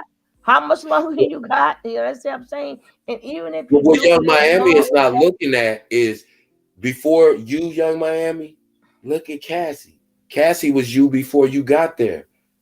And look how that turned out. She got a couple babies, got about 9 years out of it, and who got now she's Cassie. She got a baby with Diddy. No. Oh, she don't have a baby with Diddy? No. He made her get no. Oh wow. Okay. Then I thought. she met Mr. Fine. That's his name, literally, Mr. Fine. Well, I'm just saying, And but you know, but look, at she got nothing. So she it's got nothing out of that's it. my point. Same thing, my MI, whatever her name is. She's getting nothing out of it. But look, he went through Cassie and all these other women, and then here go baby love. Here go Yeah. baby love. Yeah. You know, and she's in her 20s, but a lot of these women they like marrying these older men shit. Because number one, yeah, you may be strong and powerful now, but you gonna be needing that Viagra soon, and the heart problems and stuff is gonna be starting to go bad. You may not have that much longer. So come on, let's get married. The kids are straight, and then the next man now will be living off your. I don't know why these old men don't have a problem of marrying women, knowing that the next man, their age, is going to be spending your money. Yeah. I mean, like that man, I forgot. He's something. Damn, he used to do the David Forster. Now you know when you got kids, Arrow's the guy from Aerosmith. Now you know when your grandkids are older than you, way older than your kids. You know that girl waiting for you to kick the bucket. She waiting for you to kick the bucket, and she wanted security. Yeah. Not saying that she ain't gonna love her child, but like, and then she's gonna meet somebody her age, and then live off of your money. But y'all want them young girls, right? Okay. What they don't understand in all of this is when you with somebody for money, or for whatever ulterior motive, you're not with them for love, and so you never teach your kids. Your kids don't know what a relationship based on love looks like, Give me a and second. you're not realizing that. You know, the whole time you got some old man taking care of you, but you're not realizing that you may have a daughter and she doesn't even know what a real normal healthy functional relationship looks like. She know how to trick a dude out his money, you know. So I know a lot of young girls like that because I know their mothers are my age, and I saw these young women grow up and all they do is finesse older dudes for their money because that's what their mothers did their whole life growing up. And they can't even have a normal relationship at this point, and they might only be 22, 23 years old. But they so caught up in that game and that lifestyle and that mentality that, you know, they couldn't even begin to have a normal relationship. Shit, when you 20, 21 years old, that should be the best time of your life. But that's usually the worst time of people's life, especially these kids now. It's the worst time in their life because it's so much other stuff going on that they can't, you know, most of these kids haven't had normal childhoods. These millennials, these 20-somethings, they didn't have normal childhoods. You know, they ass didn't even grow up with books. You know, they never carried a book to school. They got iPads. It's different. It's a difference in reading a book and learning something and Googling something on your iPad. And that's what I equate relationships to now. Nobody knows how to have a real relationship anymore because that shit don't exist. Motherfuckers don't go out on dates no more. Dudes don't know how to walk up to a girl in a grocery store and respectfully talk to her and ask her for a phone number. It's like, hey, what's your Snap? What's your Instagram? And they hand them their phone and they type that. That's how they meet each other now. We used to have to actually put in work. We had to talk to a girl, make her laugh, make her, you know, get her interested in us enough to give us her phone number. Because that was the days of the landline. So they wasn't too quick to give out that landline because they couldn't have no bunch of dudes calling the house. So they only gave that number out if they really liked you and felt like, you know, something might work out. But now with cell phones and the way you can ghost people, shit, people give you their phone number in a minute and just never answer that motherfucker when you call. But people don't even know how to talk to each other like that no more. You know what I'm saying? When you didn't have social media, you would have to go over to that girl's house. You might not be able to come inside the house because they didn't play like that back then. But you used to have to sit on the porch, and you would have to have a conversation and entertain that girl while you were over there talking to her to get her to like you. That was, but you know, we're in the microwave era, so it is what it is. But you see the results of that. But you know, as individuals, we gotta always remember, like, you know, our kids, they see other adults in social settings, you know, but they see us, you know, on their personal time. So they study us, they watch us, you know, and so whatever you do and however you move and however you carry yourself and whatever type of energy you give off, pretty much that's going to be the type of kids that you raise and that you send out into the world. So you got to remember what you're putting in your kids, you know, and, you know, and like I said, that's universal. I don't care what group of men you talking to, that shit's universal. I was trying to stress that to Solar. I don't care about all the esoteric, you know, mumbo jumbo and different realms and universes and frequencies and all of that shit. That don't matter. What matters to me is, are you capable of raising the two human beings that you're responsible for right now? Are you functional and healthy minded enough to make sure that they grow up right and that they have a fighting chance in life? Because we see the results when you have parents who groom their children from the very beginning to believe that they're the queen of something or that they're the god of something. We've seen how that shit works out.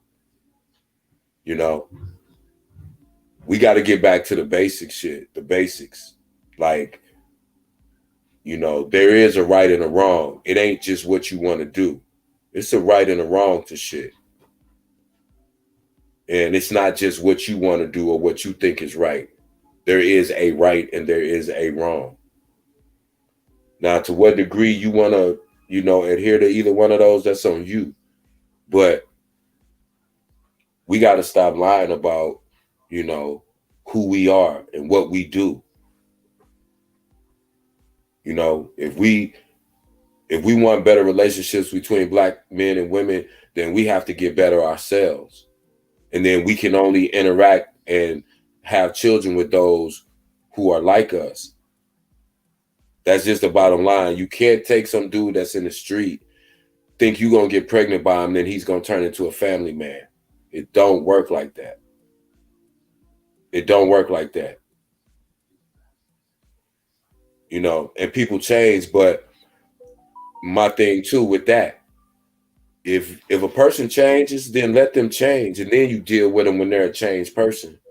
But you know, the relationship might not last through them changing because you with them while they still out here doing dumb shit, and then you get caught up in their dumb shit because you with them, waiting on them to change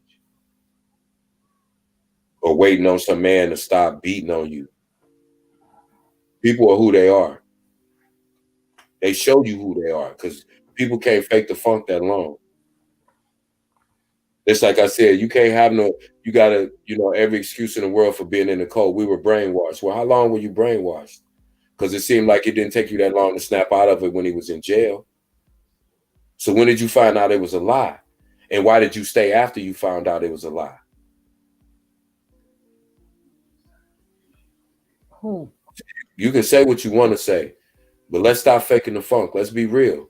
Because I'm not going to sit around and just entertain, you know, if you want to be real about it, because you can't tell me that the only time you figured out something was wrong was right at the end. No, you knew shit was wrong a long time ago, but you made a deal with yourself. I talked about that a couple of weeks ago. We make deals with ourselves. Yeah, he beating on them women, but I'm the chiefest. Yeah, You know, he treating us like slaves, but I get to eat better than all of them, and I get to tell all of them what to do. We make deals with ourselves. Let's stop lying. It didn't take you 5 years to figure out somebody full of shit. You just made a deal with yourself after Full you of found wine out. or something. YouTube, he has no respect. YouTube, he has none. None. Let Oh me be God, he quiet. has none. But we gonna go back to the topic. We gonna get back on nature, but we're gonna get back on just the father, just being a father to your child. Stop accepting these half-ass fathers, women. Mm-hmm. Exactly. And stop sticking your thing in 304 and then get mad because you're 304. Did I say it right? I don't know what 304 is, but I got an idea what that is. Shut up. I just hear it so much. You know what I'm saying? You know you met her at the club, or you know she had nothing going for her. Now she knocked up, and now yes, she is one. You hit it when she was one. So all these things you're saying about her means nothing. What about your kid? Nobody wants to hear none of your horror stories of what she do. That's how you met her. That's what attracted you to her. And then if she's all of this that you were saying, how you raw dog that? You know, so stop messing with these 304 women and then getting mad that you're a 304. And then a lot of these women, how you meet them is how you got them. And not just how you meet them too. Hey, photogen. Well, if you met them and they didn't have no money and they was bums, that's what they're gonna stay with, no money until they're ready to change or something happened in their life. And it's not going to be with you though, it's going to be with somebody else, but they're not going to change because you love them and you so mad they ain't changed. See, a lot of people cause their own problems. They give themselves headaches because you know what you walked into. And this is the I'm big. not talking about the people who deal with these narcissistic people. I get it. They came in with a mask on, and they was very nice. They was very pleasant. They was with you through everything. I mean, they could have came around on your worst day. They was there. They had your back. So that's so what you think. But I'm talking about the ones you know wasn't no good. Well, this what and that's what I want to know from women. If any other ladies in the chat can answer this question, I always hear women say, "I just like bad boys." Well, if you like bad boys, what do you think bad boys do? They do bad things. So I don't.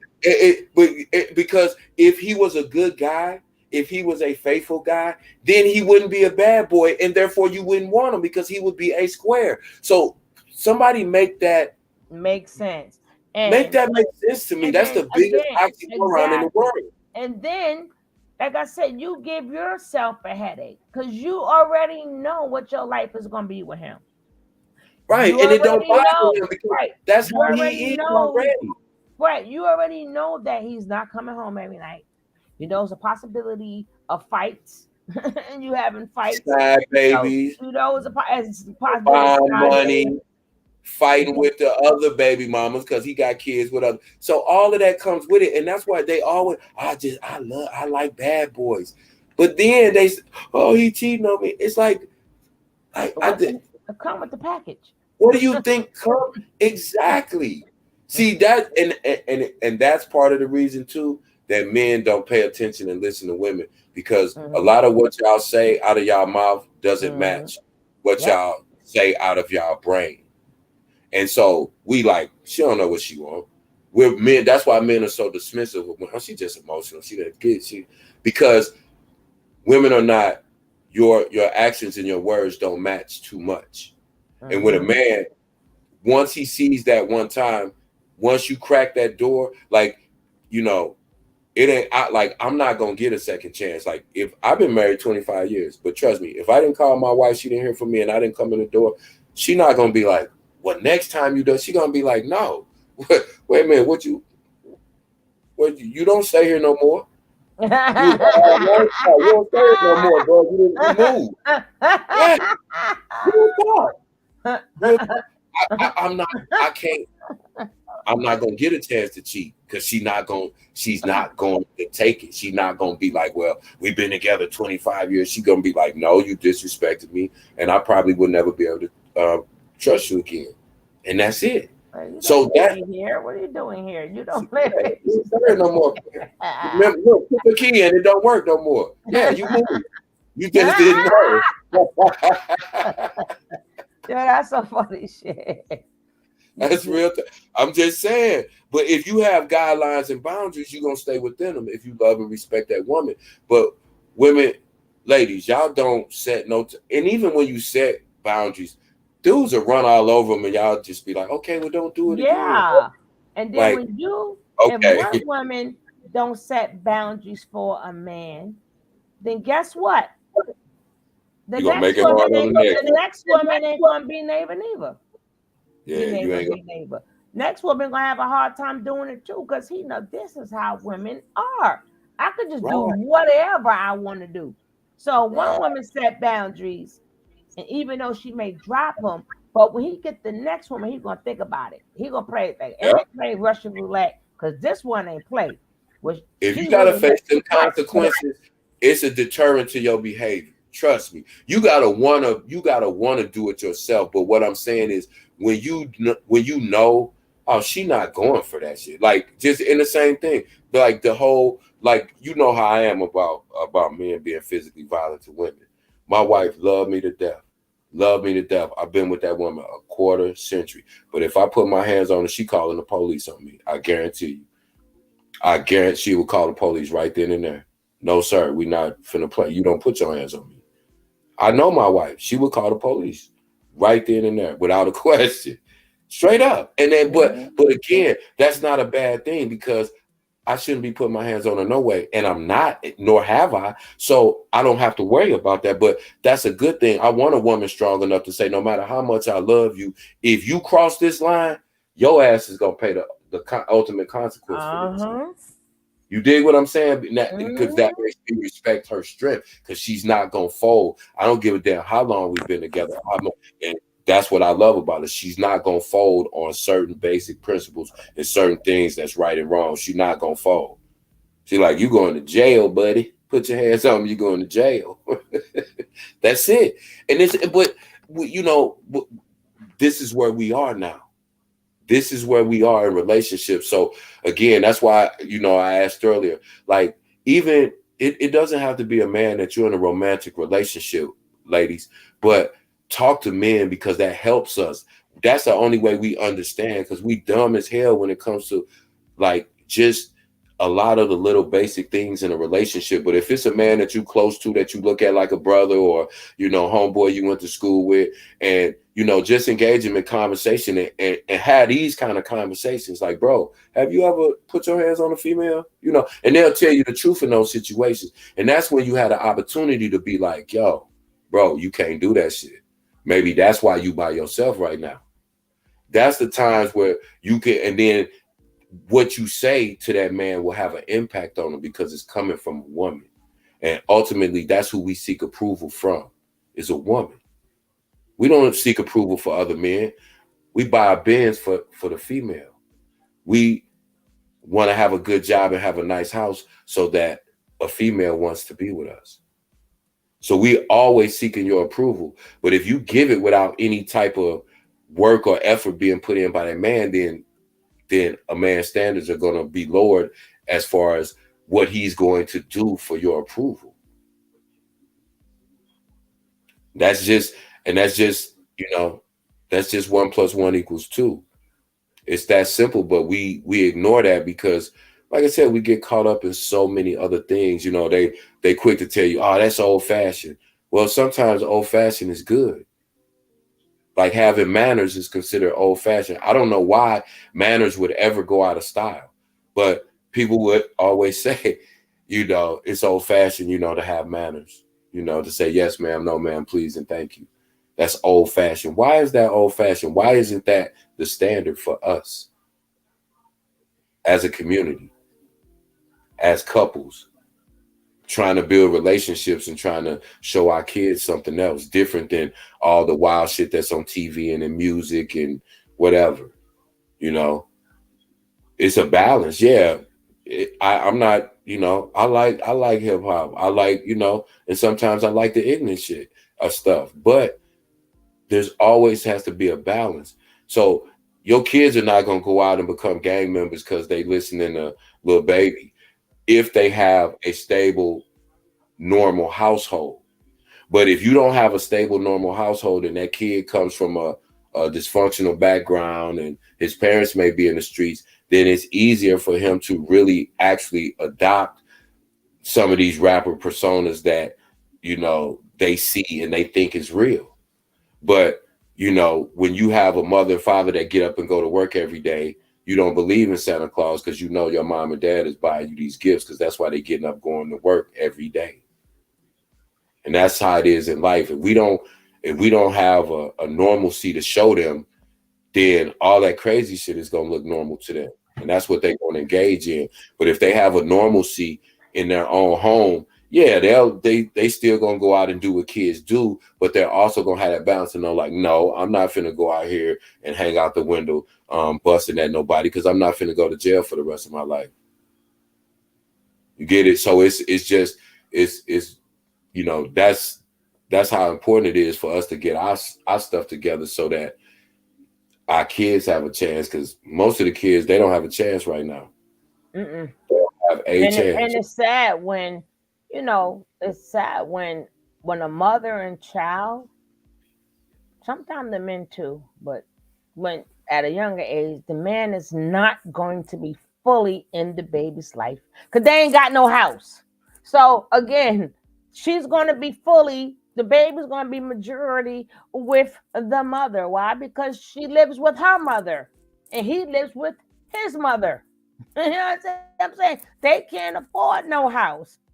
But when she's young, if she has the baby at a young age, and that baby is young, technically it's going to be so many mistakes there because technically they're growing together.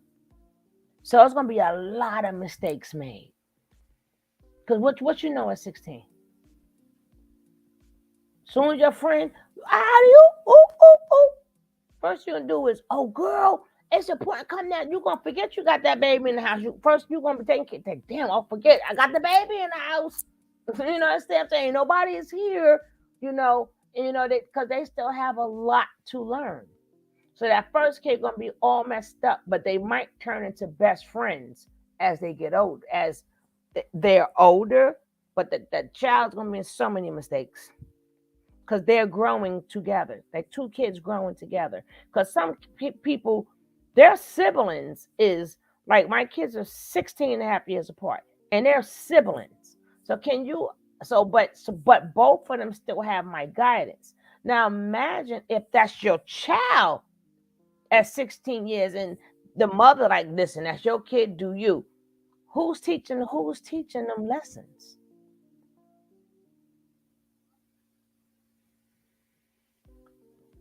And they're happy these kids. You know, you can't tell them nothing.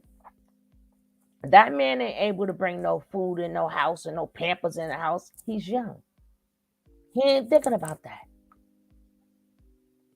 But the kids don't know the ages of the parents.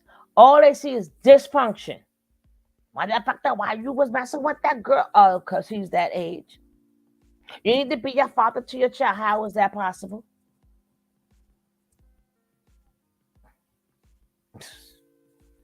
But we got to start doing better. Like I said, on my other channel, we're going to start having a lot of more topics like this. Lots of more topics like this, like real topics.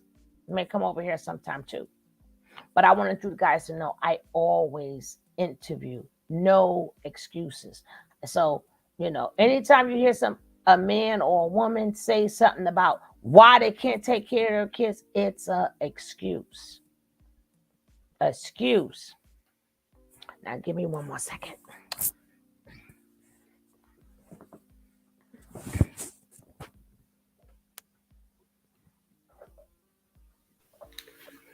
So let me tell y'all the story real quick while Suga on break. tell y'all why my dad was, man. Man, my dad, he a character, man. He's the coolest dude you'll ever meet in your life. He real laid back, right? But when he get mad, it's like, oh shit, because you know, he don't really get mad too much. So I'm clowning at school, right? Acting a fool. I'm in 4th grade. I'm acting a fool, you know. Me and my friend named Dump. His name was Marion, but of course we couldn't call a dude Marion when we was growing up, so we called him Dump. Anyway, me and Dump was, you know, we was the class clowns. That was my homeboy. So make a long story short, we had been clowning for weeks, and the teacher kept telling us, listen, if y'all keep misbehaving, I'm gonna send a letter home to y'all parents and let them know what y'all doing. But we was like, whatever. She was young. She was fresh out of college, maybe 24, 23, 24 years old. And she was fine. So we was like some 10, 11-year-old mannish ass little boys or whatever. So we got to the point where one day Miss Clark walked by and we both just pop, smacked her on the booty.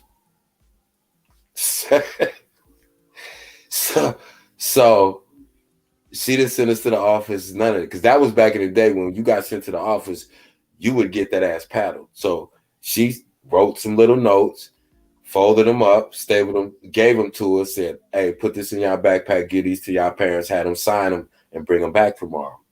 We not knowing what it is. We didn't forgot about the booty slap because the rest of the day done went by, school out, we didn't went home. Next thing, I'm in the room chilling. I'm just kicking it. Me and my older brother, we playing, and my mom walks by the room. And she just looked at me. She just gave me this.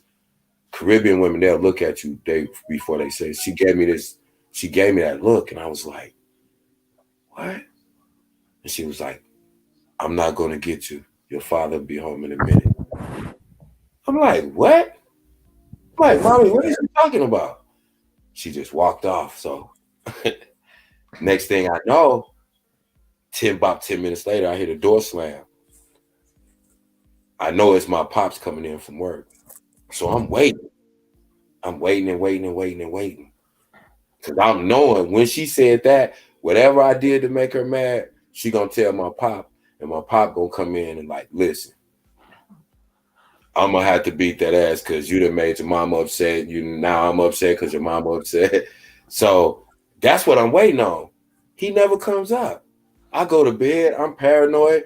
I'm sleeping with like 2 pair of sweatpants on and long sleeve shirt and a thermal, because I'm thinking I'm knowing that whooping coming at some point in time.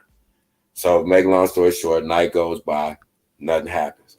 I go to school next day, me and Dump in class clowning again.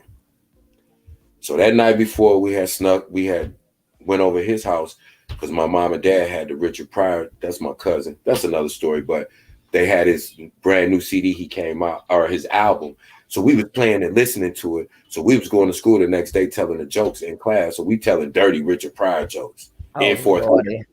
Right.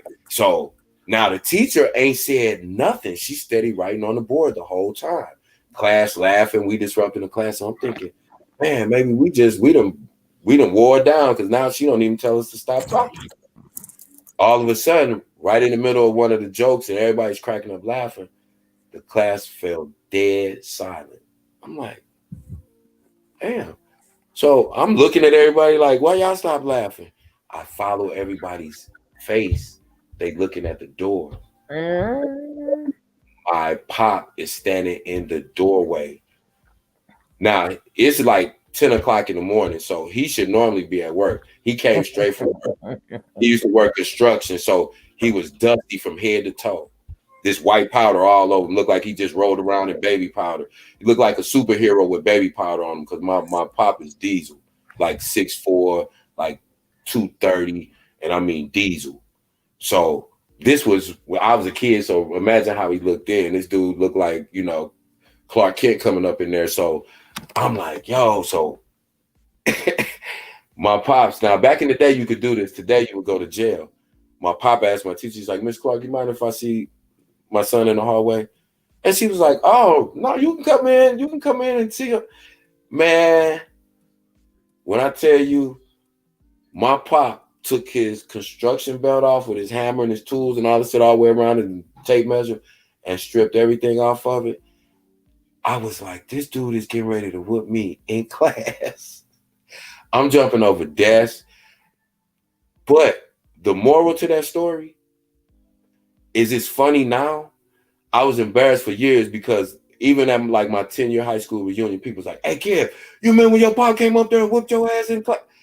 But things like that he did, it made me understand that my pop could smash me if he just wanted to. But he didn't use his physical strength and his size to intimidate me or to bully me or make me scared of him. But what he let me know that is if you get out of pocket, whatever kind of disturbance that causes, that's going to affect me and that's going to affect your mama. And that's why I'm on that ass. And so it just taught me how to be responsible. And it taught me like, because years later he apologized, like, "Hey son, if I traumatized you, man, doing that," and we laughed, and I like, "Nah, I'd probably be crazy." I was like, matter of fact, to this day, and I'm in my 50s, I run into my classmates from elementary school, and they still talk about that, and we laugh about that every time we see each other. But that's just one of those lessons that if my pop wasn't in my life, that's one of the things that would have probably altered the course of my life and how I ultimately ended up becoming and why I think the way I think and why I do things the way I do things. So it's just, and at the time, I'm sure my pop didn't realize the effect of what he was doing would have on me, but just the fact that his mere presence being there. And that's another reason why, again, I was taught not to misuse my superpower, because my dad never used that terminology. But what I saw in him was, this was a dude, like I said, he was physically intimidating. If you looked at this dude, he looked like Mac from Shaft. This dude, he's tall, good looking dude, quiet, but you knew he could hurt some at any time he wanted to. But I never saw my pop be violent with anybody or be aggressive toward anybody, because he knew his size and his physicality already intimidated people. So he didn't use that as a to leverage anybody. You know what I mean? He was even more humble than the average person because he was a big guy, and he was letting them know that because I'm a big guy, I'm not going to do anything bad to you just because, I look like the Hulk. I'm not going to do nothing like that. So it taught me, he taught me a lot of lessons without realizing, but it's just his presence. Because when I would when I would tell him, he would be like, "Man, I didn't realize," and I'm like, "I know, Pop, I didn't realize it either." Just like I didn't realize a lot of things until my son was able to tell me, "Hey, Pop, I appreciate when you said so and so, because," you know what I mean? So your presence is more important than anything, because they're going to learn what they need to learn if you're there. If you're not there, they're going to get that information through different various sources. And, so that's what it is. We got to be there. We just got to be there, period. I don't care how your baby mama is. I don't care what kind of relationship y'all have. I don't care what your family situation is. I don't care if your dad wasn't in your life. Because I hear people all the time, "Oh, my dad wasn't in my life." What does that got to do with the price of tea in China? Mm-hmm. You as an adult, regardless of what you went through in your life, you know right from wrong. And you know that if you're not in a child's life that belongs to you, that is going to do harm to that child. So I don't care what reason you have, you don't have one to me. No. You have a responsibility to that child, even before yourself. Even before yourself. I don't care if you want to be a rapper. If you rapping ain't buying Pampers, you gotta go get a job and buy Pampers, because that's what you. Or if you're a rapper and only thing you is doing is sending stuff and not being there. I mean, these kids, just because their father has, like, let's step in using Nick Cannon, because hey, who else better to use? Yeah, they all glad their father name is Nick Cannon, and they know as they get older, they may could be able to get into places. But until they get to that point, they know that, like, damn, I got a sister here, I got a sister there, I got a brother there, over there.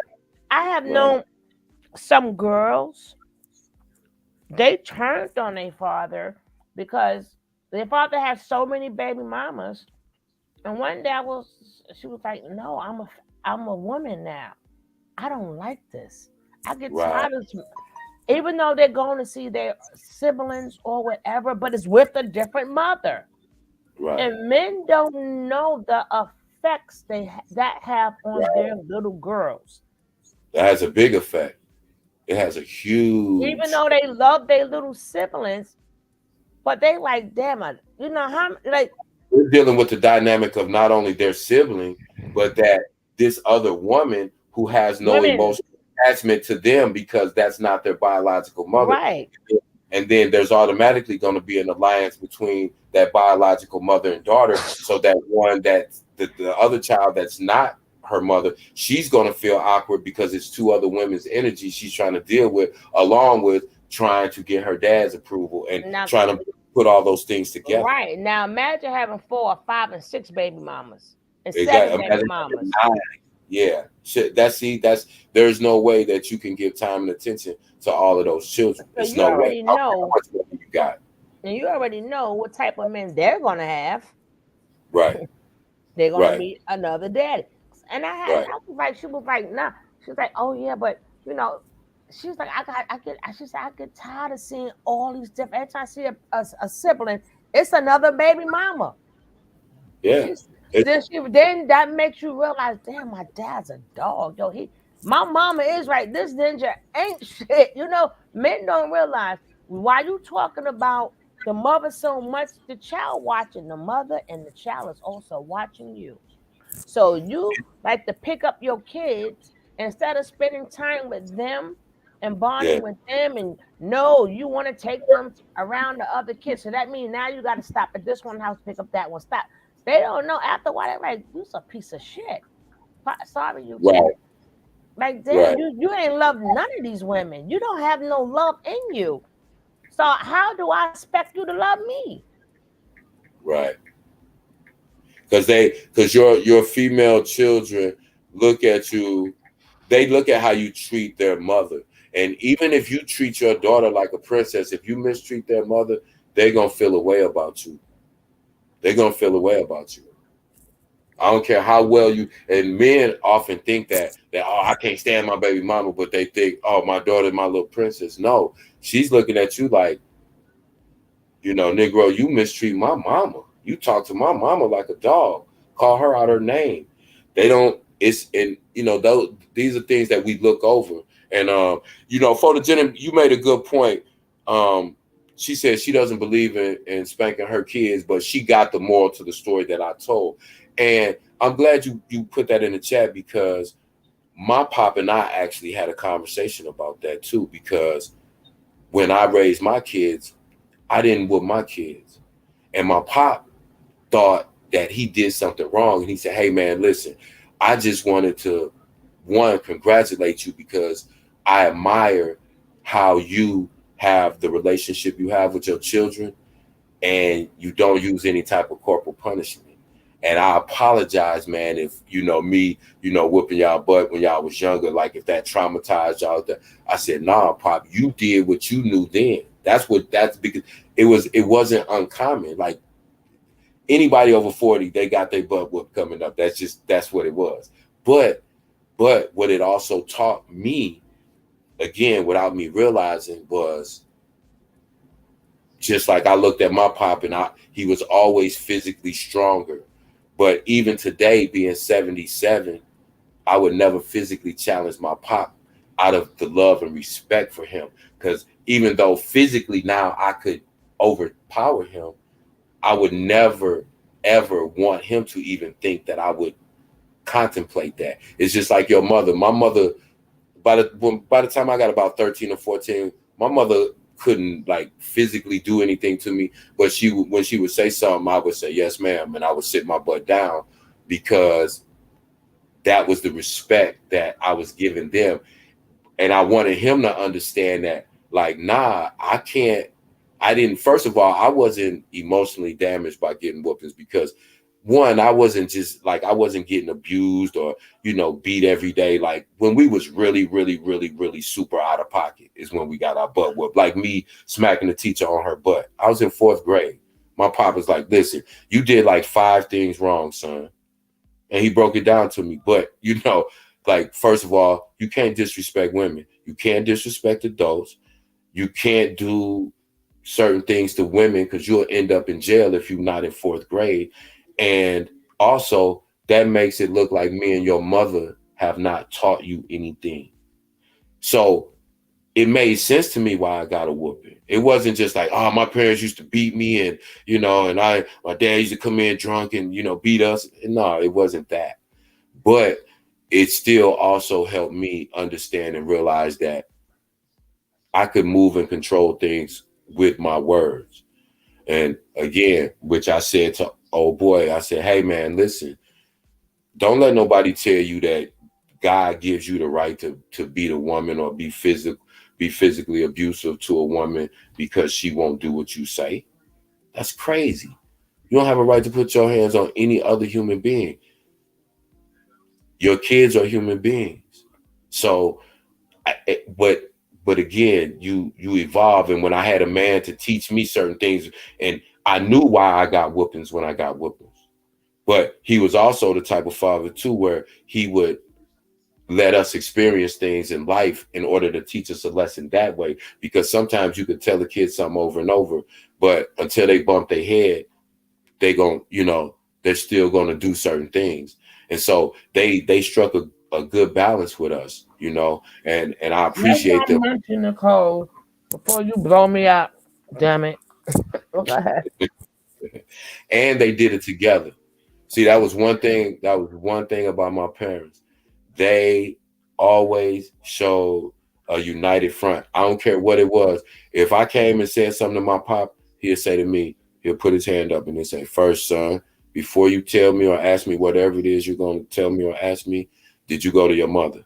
Yes, sir. Okay, well, what did she tell you? And why are you talking to me if she already told you whatever it is that, well, I wanted to see if you would. He said, so you asked me to go against my wife's son? You asked me to go against your mother? And I'll look at him and be like, no, sir. He'd be like, okay, so you see how ridiculous that is? And then, so my lesson was, again, that the lesson was in how he said it. He wasn't mean. He didn't yell. He just said, sir, I'm not going against my wife. She just told you what it is you can and can't do. So you want me to override her? And it just made perfect sense. So, but it was a team effort, and it was both of them being on the same page. So that's why all these conversations are important, because we just bicker and fight so much, and we can't stand each other. That's just Black people. We can't, couples, men, we can't stand each other. We can't Yeah, stand each other. We can't exactly. stand each I mean, and that's how it used to be. And especially if the man was in the house and they all the alpha that didn't all that was all that's bullshit. Men and women was on the same page, and it wasn't no whatever the father said.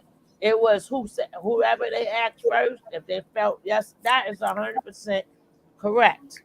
But now, things has changed to keep us. That's why I tell people, how you want to try to build up the Black community talking about some damn avatar, God damn it. Y'all know the word I'm talking about. Y'all want to talk about the sun, the moon, the stars, and everything, but you can't even get the family right. You can't even get the family right. Why is, I'm not gonna say her name because this is not about her, but it's still other people that's like her who feel that, well, my child, no, your child don't need a father, your child need its father. And if your child don't have its father, then you wait. Don't take any old thing. That's why people end up with, you thought your child needed another father. Boom, here you go knocked up again. And then for some women, they just keep getting knocked up because they feel it. So now, from one child needing the father, now 2 kids gonna need the father. Now 3 kids gonna need the father. They need its father. And if you don't have its father, you wait till a real man come along who has proven to you, I'm going to be the step parent, not the father, but the best step parent. And if the child chooses to call them dad, the child can call them dad. But that's after. There's no way you're going to tell me a man walk in a house and they like, daddy. No, I'm sorry. No, man. No. Maybe I was born yesterday. I don't know. Have y'all heard of that before? Maybe y'all heard of that before. I've never heard of that. What is up? 8 with the 24. 8 with the 24.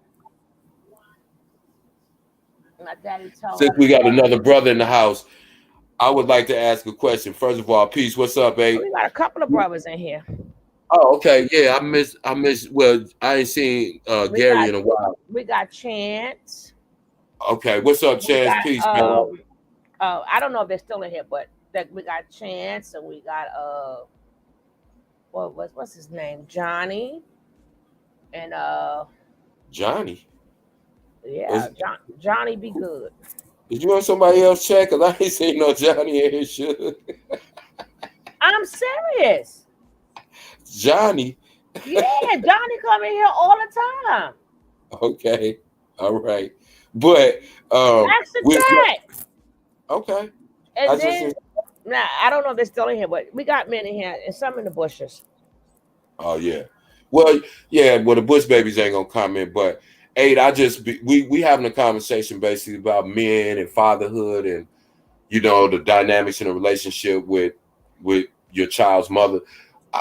From you, I'd like to know, and you ain't got to get into great detail, but first I want to know if you have children and if you have. You can ask him, do he want to come up? And then if you want to come up, if you want to come up. Because I just be wanting to ask other men, like, what kind of relationship do they have with the mother of their child or children, and what kind of relationship they have with their fathers. That's because it's that opens the door for a lot of interesting conversation when you ask men those kind of questions. Because I mean, it's not like they're never asked that question, but when you're in a certain setting and men are in a comfortable, safe setting amongst other brothers, and you ask those questions, you'll get answers that you wouldn't get when there are women around. You know what I'm saying? And so that's why I love to have those conversations and have groups for men where we can chop it up about us and about our issues and about what we need to do as men in order to kind of turn around what's going on right now, because it's going to take a team effort, because we in a bad space right now, man. Straight up, I don't know, but until we have those conversations and find out why, because when I talk to men, like I said, all of my friends, the guys that I deal with intimately in my circle, they all take care of their kids. They all take care of their children. But when I encounter men that don't take care of their children or not in their children's lives, I not only just ask them that basic standard question everybody asks, well, why aren't you in your kid's life? I'll ask them, how much was your father in your life when you were growing up? And do you think that, whether it be the lack of him being there or him being there, do you think that affects the amount of time that you spend with your children?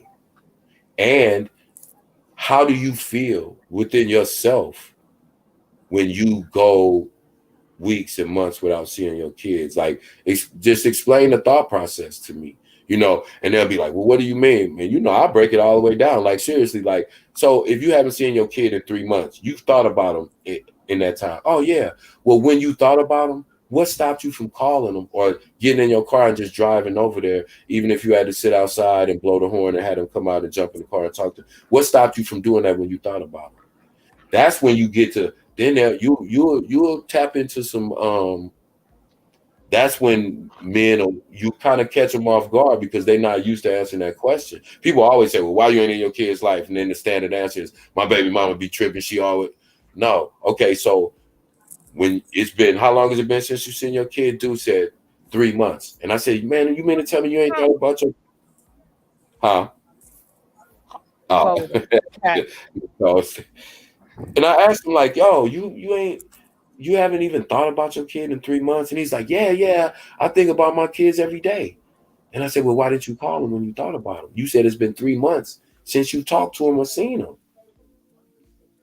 You gotta really have conversations.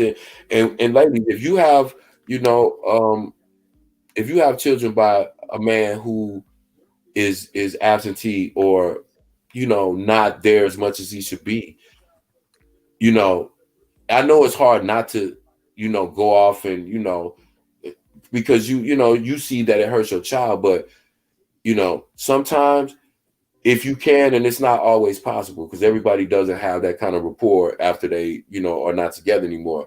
But if you have some type of communication with that person, with your child's father, ask them, sit down and talk to them, say, listen, this is not about arguing or me pointing the finger at you. I just want to know because I want to know how to be able to handle my son because I see it affecting him. And then when you open a conversation like that, that's going to drop his defenses, even if y'all don't get along, because what you said to him was, listen, this is not about you and I'm not trying to blame you. We have a son and I have to raise him in largely without your presence. So I'm just trying to figure out from you. And that right there would take some of that bitterness away. If they could say it exactly the way you said it. That's what I'm saying. A woman would get unbitter. But I would like to say to men and women, stop thinking because you moved on that your child have to be included. Yes, at some point in time, your child have to be included.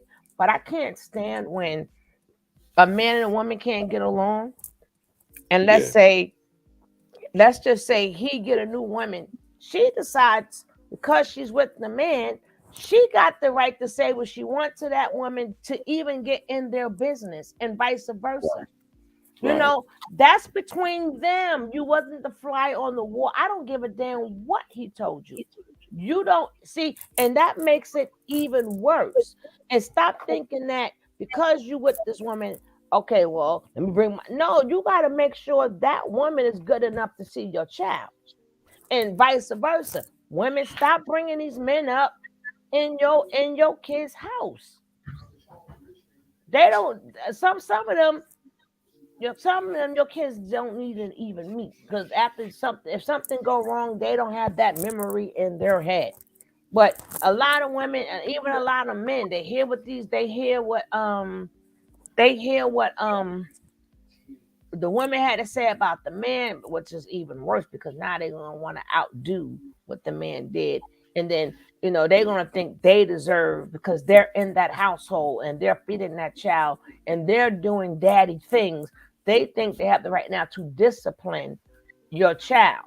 See, and I don't mean by telling them. I'm not talking about whipping. Like how many kids I got abused by my stepfather? And then these men, well, you're in my house, you eat my food. You before you even got to that step, you should have made sure that was the right man to have in your household. So but everybody, because you got somebody new, that doesn't not make it okay to involve your kids in that mess. I think they done knock my water over. I can't stand them. They always knocking my stuff over. My little baby is sassy. She would throw a fit. I couldn't get away if I wanted to. You love her so much. That's what's up. My dad wasn't in my life. I mean, that's not what's up. You got 3 girls and 1 boy, 2 daddy girls, and my dad was in. Oh, he went up. It went up.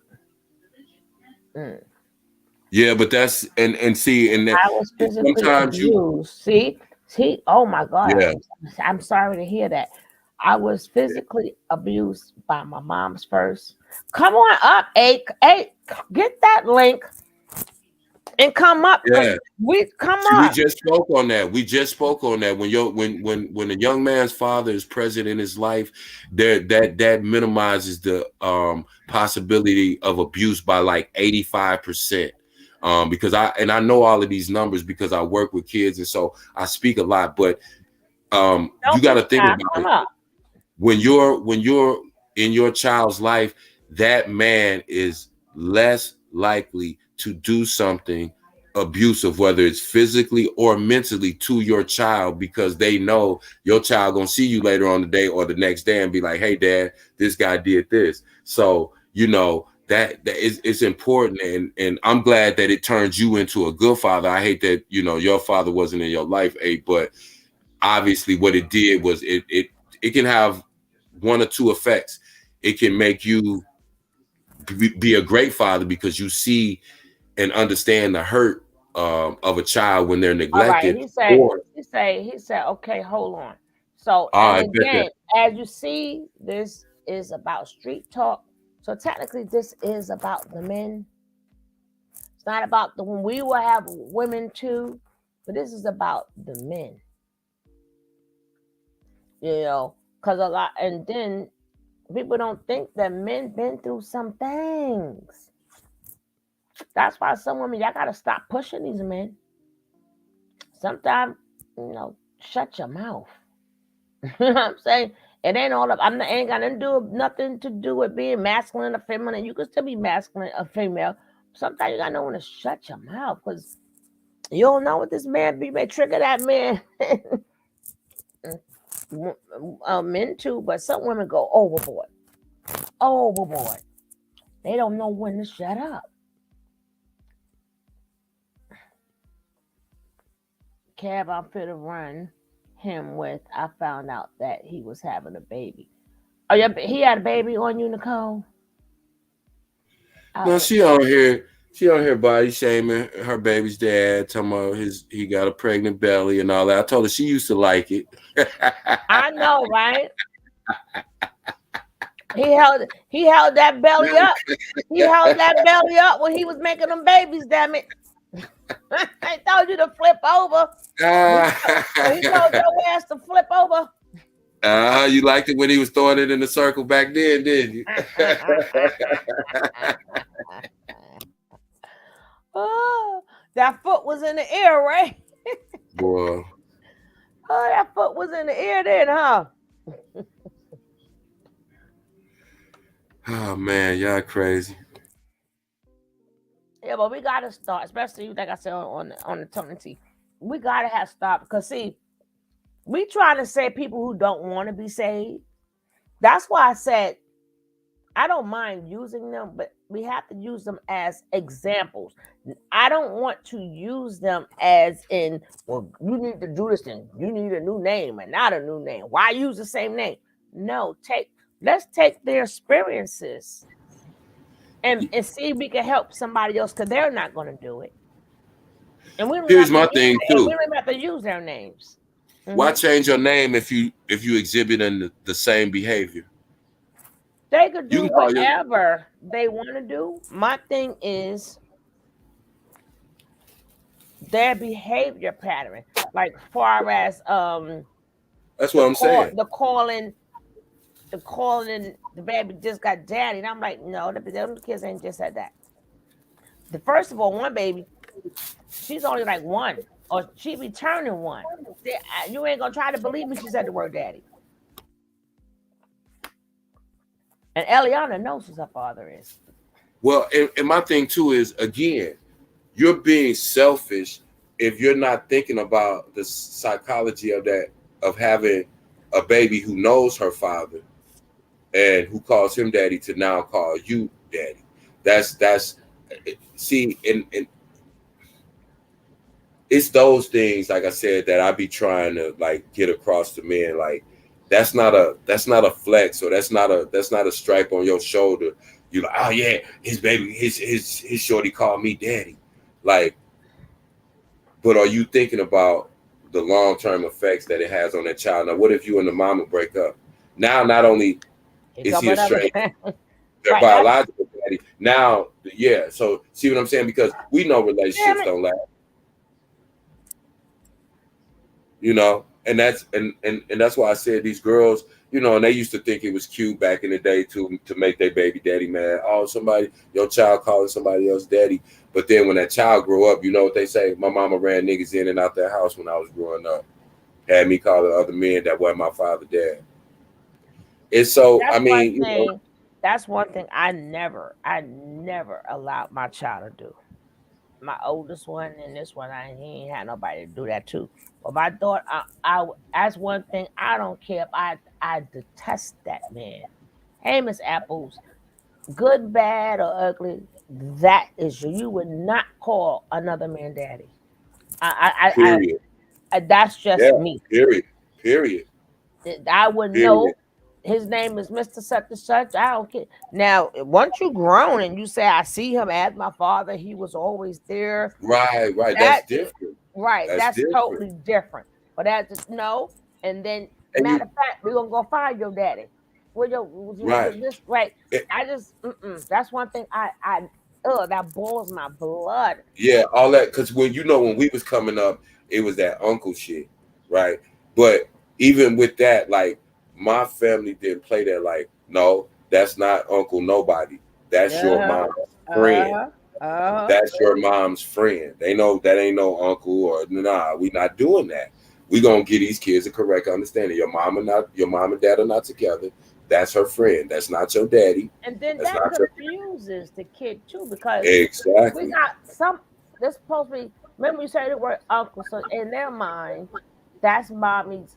That's mommy's What is brother. your uncle? You That's either mommy's brother. thank So you. why is mommy's brother in the Spending the room? night sleeping in mama room with the door Room locked.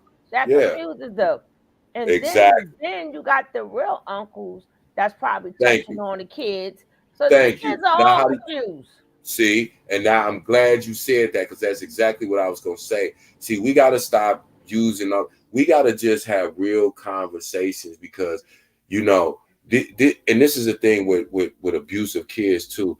A lot of, and I'm gonna say this, and I know this is not a popular opinion, but I think one of the main reasons that kids are sexually abused is because their fathers are not around. That's the main Because thing. the door is not open Mhm. most of the time when your father is not around. It's not to say that it can't happen, but I'm telling you, factually, I've been on this earth long enough, and we all know members of our family. We all have friends that told you those stories. Y'all sitting around talking, yeah, I got touched when I did too. Well, like I said, it surprised me when I was talking to some of my women friends, and like every one of them said they had been touched on when they was little. And I was like, wait a minute, what? Did y'all hear what I said? They like, no, yeah. My cousin, my uncle, my brother, friend, this. I'm like, what? Like, yeah. I was like, what? You mean the one that came to when I was over to your mom's house when y'all had Thanksgiving? Yeah, the one that what? And he still coming right. They like, yeah. Everybody know soon as when Uncle Major come in the room, all the kids leave. And I'm like, but nobody say nothing to him. They're like, nah. That's my mama oldest brother. He the favorite one. So don't nobody say nothing to him. Wow. When I started hearing those stories, like I said, that's why I take manhood a little more serious probably than the average dude, because it just certain shit just hit different with me, and I'm like, yo, this is crazy. Like I'm Mhm. literally like I have female friends, like good friends that went to school with homegirls, play sisters, cousins, family. Like yo, yeah, I've been touched too. Me too. Me too. I'm like, what? Mhm. What? Like what? And Yep. then the degree of trauma that each one of them experience is different. Because I had some of them that like, No, you yeah, I didn't. mean, Click on the link. Click on the link, and we're not laughing on that. And then you know what make it even more worse when they was talking about how a bape person's supposed to act. I'm like, yeah, you never know, cause how if you didn't know, even if they was showing bad things, it was still sort of kind of right. Some of them get bait. Come on, you didn't click the how would link. you how would you possibly know Click the how link. a person is You will supposed to know react? if you click the link, and that's to bring it. If you have StreamYard, click it up. Yeah, try again and try again.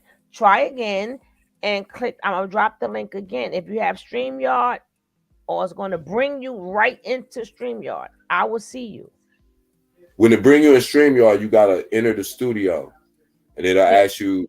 Yeah, you'll see it, but you have to enter the studio, and then you'll pop up on the screen. If you don't enter the studio, you ain't gonna just automatically pop in.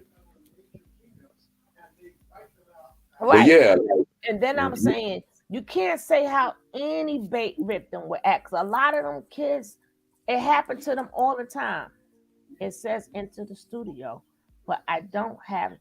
It would say welcome to StreamYard. And then if it says into the studio, into the studio. yeah. As soon as you click the link, you're in StreamYard. The link is gonna bring you in StreamYard. You don't have to have the app necessary. It'll bring you right in. And then when that little blue bar says enter the studio, it'll then you'll see your little avatar kind of pop up, and you'll know that you're up. Yeah, I'll see you in the back.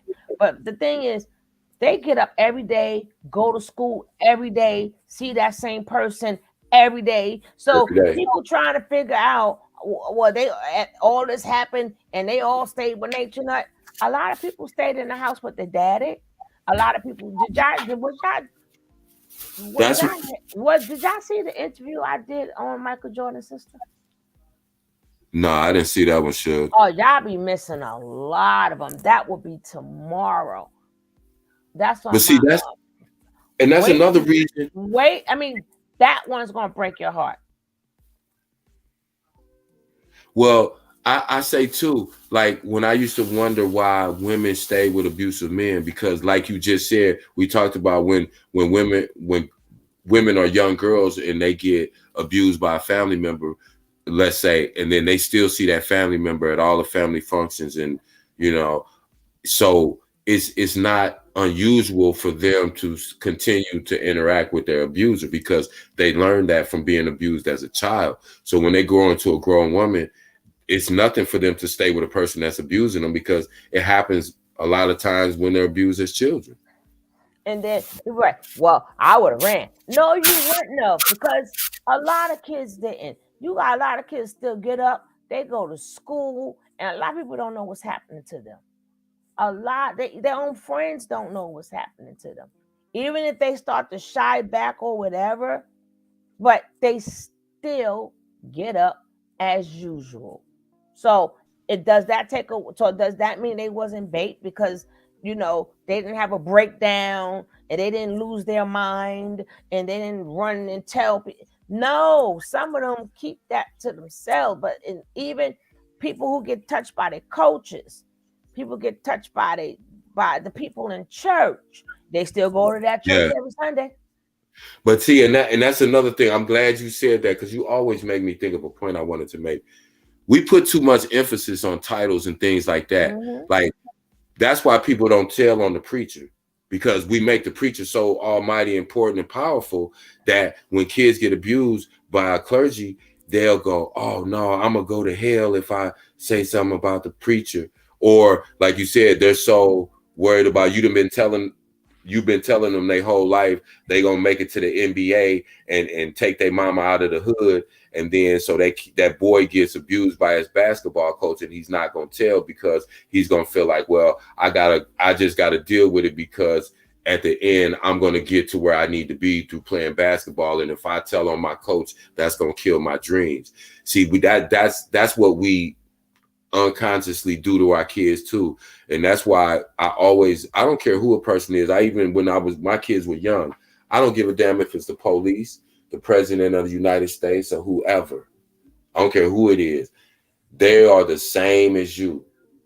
I don't care if they're in Hollywood and they're the biggest, they're the same as you. They're the exact same as you. Because when you idolize people, you put people in certain positions in your own mind, and then that will stop you from reporting that person that abused you, because you gave them this status in your own mind that they don't deserve. Just like nature. And then because of the status, they always make you feel, well, who you think ain't gonna believe? You or me. Exactly. And they gonna say you came on to me. I'm have them thinking you came on to me, and I try to push you away. You know what I'm saying? And then the child start thinking about it. I think that's true. Right. Because if they can make everybody believe this every Sunday or all the time, and he's attractive and he's the pastor, and women do go after them, who's to say they might not think something happened? They might not think he approached me. They really might think that I approached him, and and he pushed me away. Right.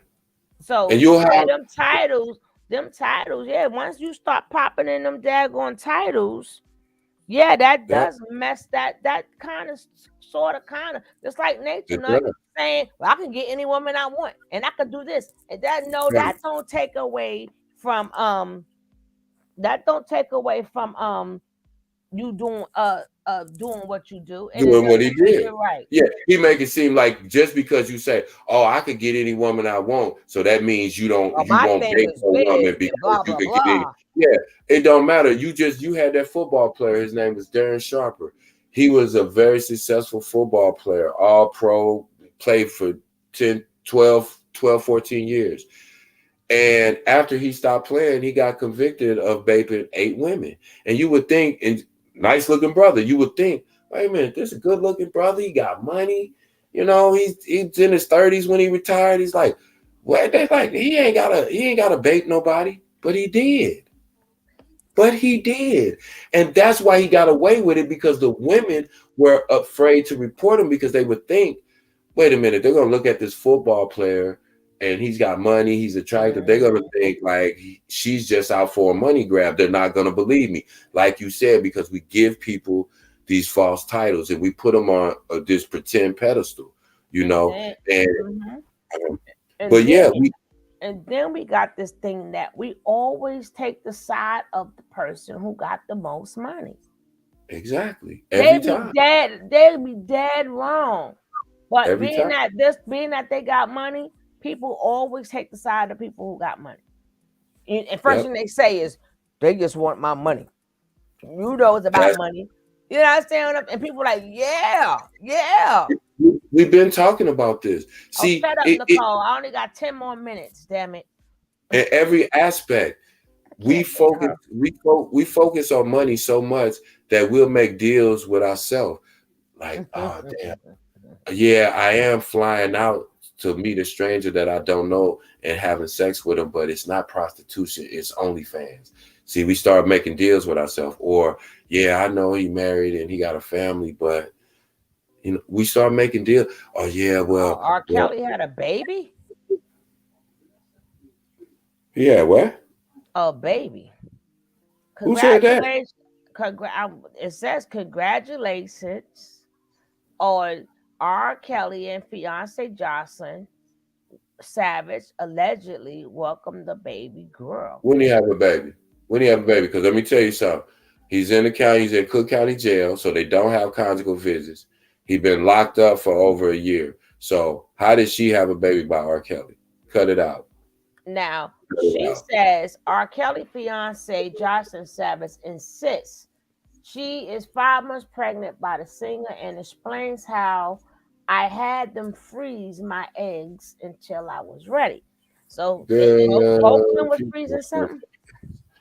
That girl full of shit. She pregnant by somebody and she don't want to say. That's all that is. That girl ain't. No, I wanted to show you. She was in a cult too, so you gotta take what she said. She was in a cult. She probably had a baby because the seashell told her she was pregnant too. Like these people are not mentally well. You know, if she thinks she 5 months pregnant by R. Kelly, then you know I'm a magician. You know, so I don't know these people, but again, you never know. Well, I saw her family on television. Seems like her mom and dad are very normal, stable people. You know, they're financially well off. Her father then traveled all across the country following R. Kelly's tour, trying to get his daughter. But she's just a full nutcase. She's like, you know, she's just a full-on nutcase.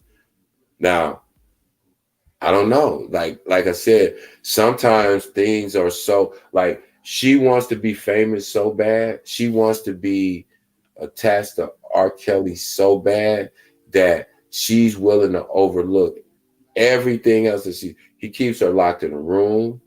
She can't have social media. He monitors when she talks to her family and her friends, just like Nature Nut. But he's doing all of these things. But because, you know, she gets some nice outfits and they get to go on tour with him and, you know, be backstage at his concerts, even though they can't look up and make eye contact with nobody.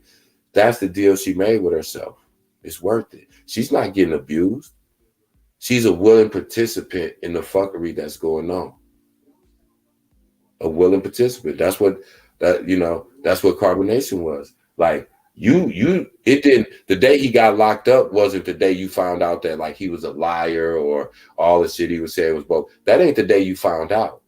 So let's go back and say, why didn't you leave when you figured that out 2 years ago? Or like when you say, oh, me and him fell out about this, or I called him on this, or you know, when he unearthed your child, that wasn't enough to leave. Like, you can't keep making excuses. Like, you can't keep making excuses. Oh, who is that? The cat. The dog.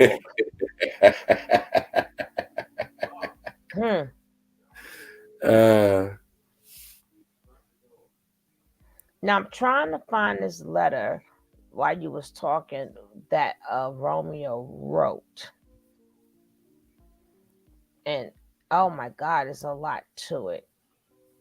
I'm gonna send you this video too, Suge, because I want you to watch it first, but I want you to show it. Like, I mean, it ain't gotta be like, but I'm gonna send it to you. We had a round table, and I had 12 young men that's in our organization that we mentor, and we asked them, we went around the table, each one, hey, what kind of relationship you got with your dad? And I do that with kids all the time. Yeah, you got it. I'm gonna tell you something. It was grown men that broke down and was crying when they man. You echoing too. I mean, I think I'm echoing. I'm finna mute up, Suge. No, I don't hear no echoing. Oh, okay. But yeah, it's when that term from the mouths of babes, when you ask the right questions, you'll get the answers you need. You just have to know the right questions to ask people. And it's not always the obvious question. You know, real talk. Because I'll ask them, as a man, I'll be curious, you know, because I spend so much time with them. You know, I'll ask them like, yo, when the last time you seen your pop? And they'll bust out in tears like, man, I hate that dude, man. I don't want to see him. No, you don't. Why are you crying? You don't cry about nobody you hate. Then that opened the door for a question. I understand why you feel like you hate him, but why haven't you seen him? Oh no, he don't come by. You try to, and then you start getting deeper and deeper into those conversations. But we gotta be able to learn how to communicate again. We were always the best communicators on this planet. So I don't know when Black people stop learning how to talk to each other. We always got to fucking text or email or Instagram, Snapchat somebody. Don't do none of that. If you really like the people that mess with me, I talk to them. We talk on the phone. I don't care if we ain't even talking about nothing for me, but hey, what's up? What you doing? Nothing. Blah, blah, blah. We catch up. I don't want to send you no text message. I don't type that fast. I'm old. All this shit is like, I don't want to do that. Call me on the phone. Don't text me. So I'm usually busy driving, doing something, working. I don't have time to text. Call me. I can put my Bluetooth in and I can talk to you while I'm doing. How many times I talked to you the last couple of days? I've been at work talking to you not up on the panel, but I've been in the chat. Well, I have actually been up on the panel at work, you know. But you know, yeah, it's like we gotta have conversation. Where that letter go? Shit. Yeah, that video was powerful too, man. And again, Romeo wasn't coming out like super disrespectful, like, oh my, he ain't shit. He was just like, you could hear the pain. You could just hear the pain, yo. And that's what touched me more than anything. It was the pain. He wasn't like, oh, I'm gonna get on here and clown my pop and embarrass him. It was just like, he was like, I don't know how else to reach you other than this social media shit. Because we miss each other in the busyness of our life. So we not in each other's presence. But you remember that picture that you always had of Master P and Lil Romeo is like, you always like, yeah, Master P right there. He got his son right there with him. They did the Nickelodeon deal together. He owns part of Nickelodeon, Disney, and you look and you see, but then he was like, it was all a facade. You would see us in pictures because we were doing business. Well, maybe well, we're gonna be, hopefully this letter is on his, yes, the letter is on his page. God damn it. So you be killing me. You be cracking me up. I'm sitting here talking, but I understand you trying to find your joint. I guess had a problem coming up, so we'll catch you next time, man. But yeah, come up because I don't want to be talking to everybody to death, and I love hearing people. He a little stage fright, but he'll be all right.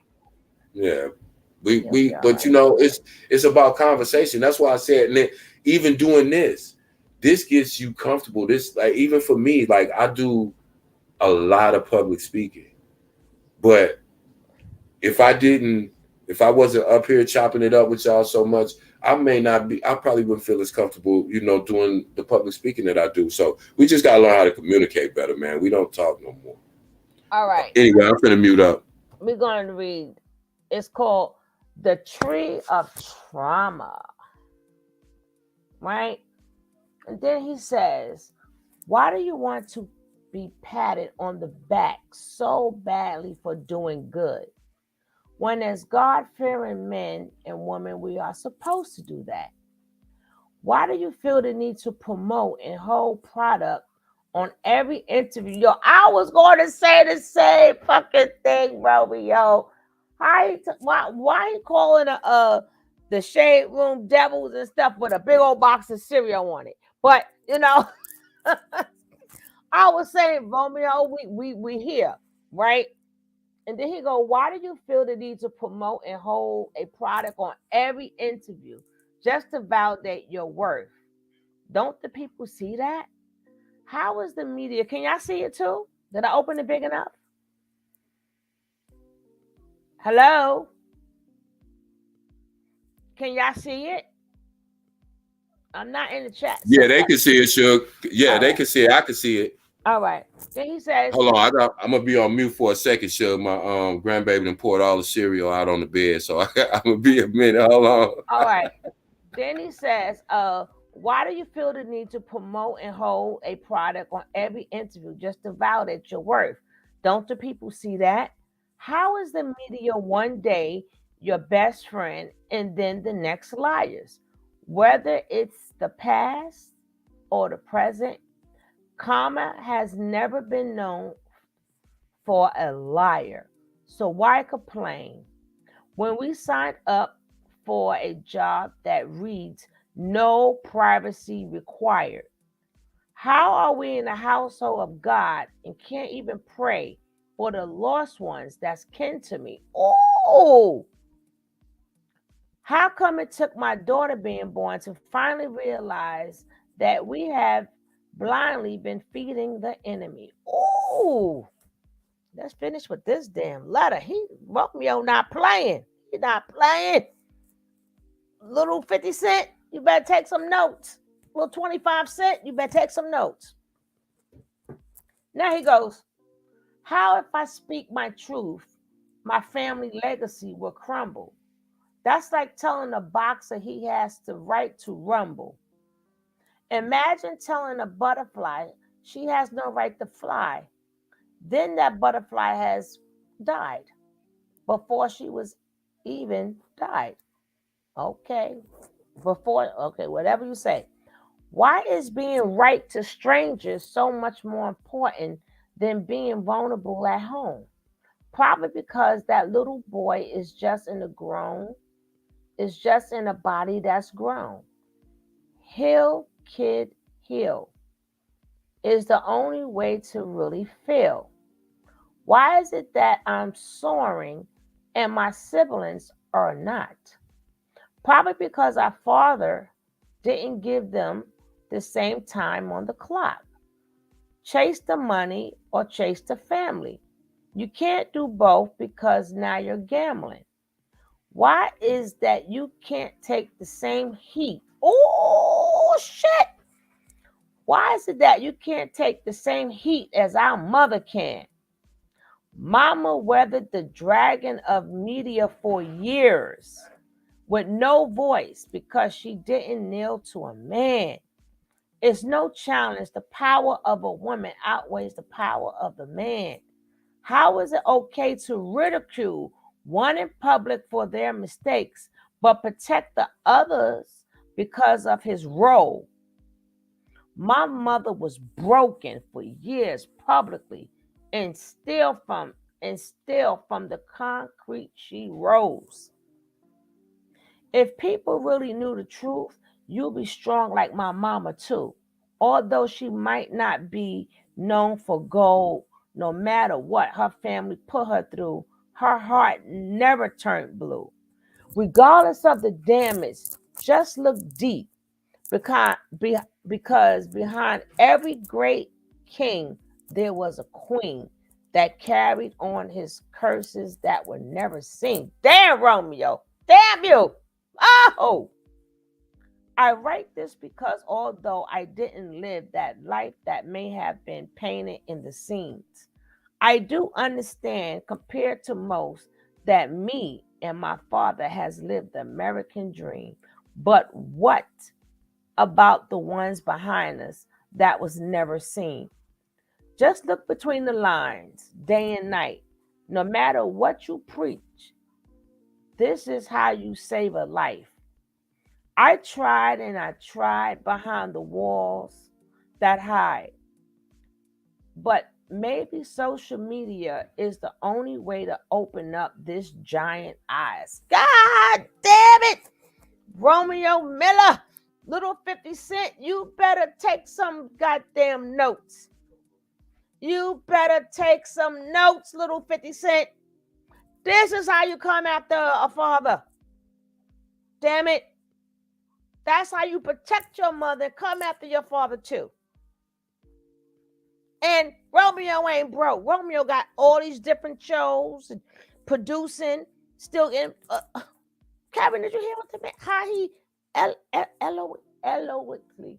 That's not the word. But he did it in an elegant way. This the shit out his party. That's that Leo shit. He did it so nice and tasty. Oh, oh, oh, oh. Did y'all hear what that boy had to say? The tree of trauma. And people wondering why he hit it. He said that's the only way he gonna understand. Like, I didn't want to take that route. But, you know, being that this is the only thing that's going to get people to hear me, I'm going to take that route. Romeo not playing. Romeo is not playing. Damn it, he not playing. Did you hear what the young man had to say?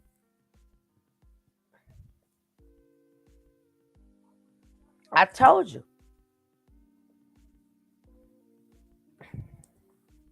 You can't. I remember when that boy had to take sides against his mother and father. I remember.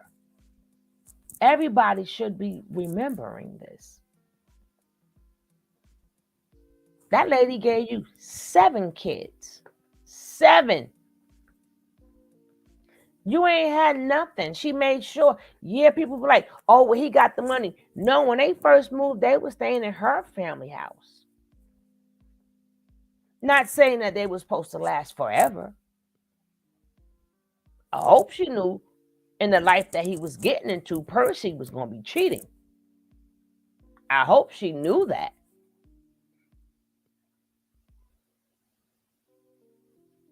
But so many things took place. We don't know how that lady was treated. We don't know how that lady was dismissed. And like he said, when they was going after his mama, ain't nobody said nothing. But he did say something at one point in time. I ain't gonna lie. He did say something. But that was after years of his mother. Like she said, she ain't had no voice. And he even sued. We're going to get back into this And we're going to definitely go into this tomorrow. We're going to get into this. So Kev could be busy. So I'm going to read this again tomorrow.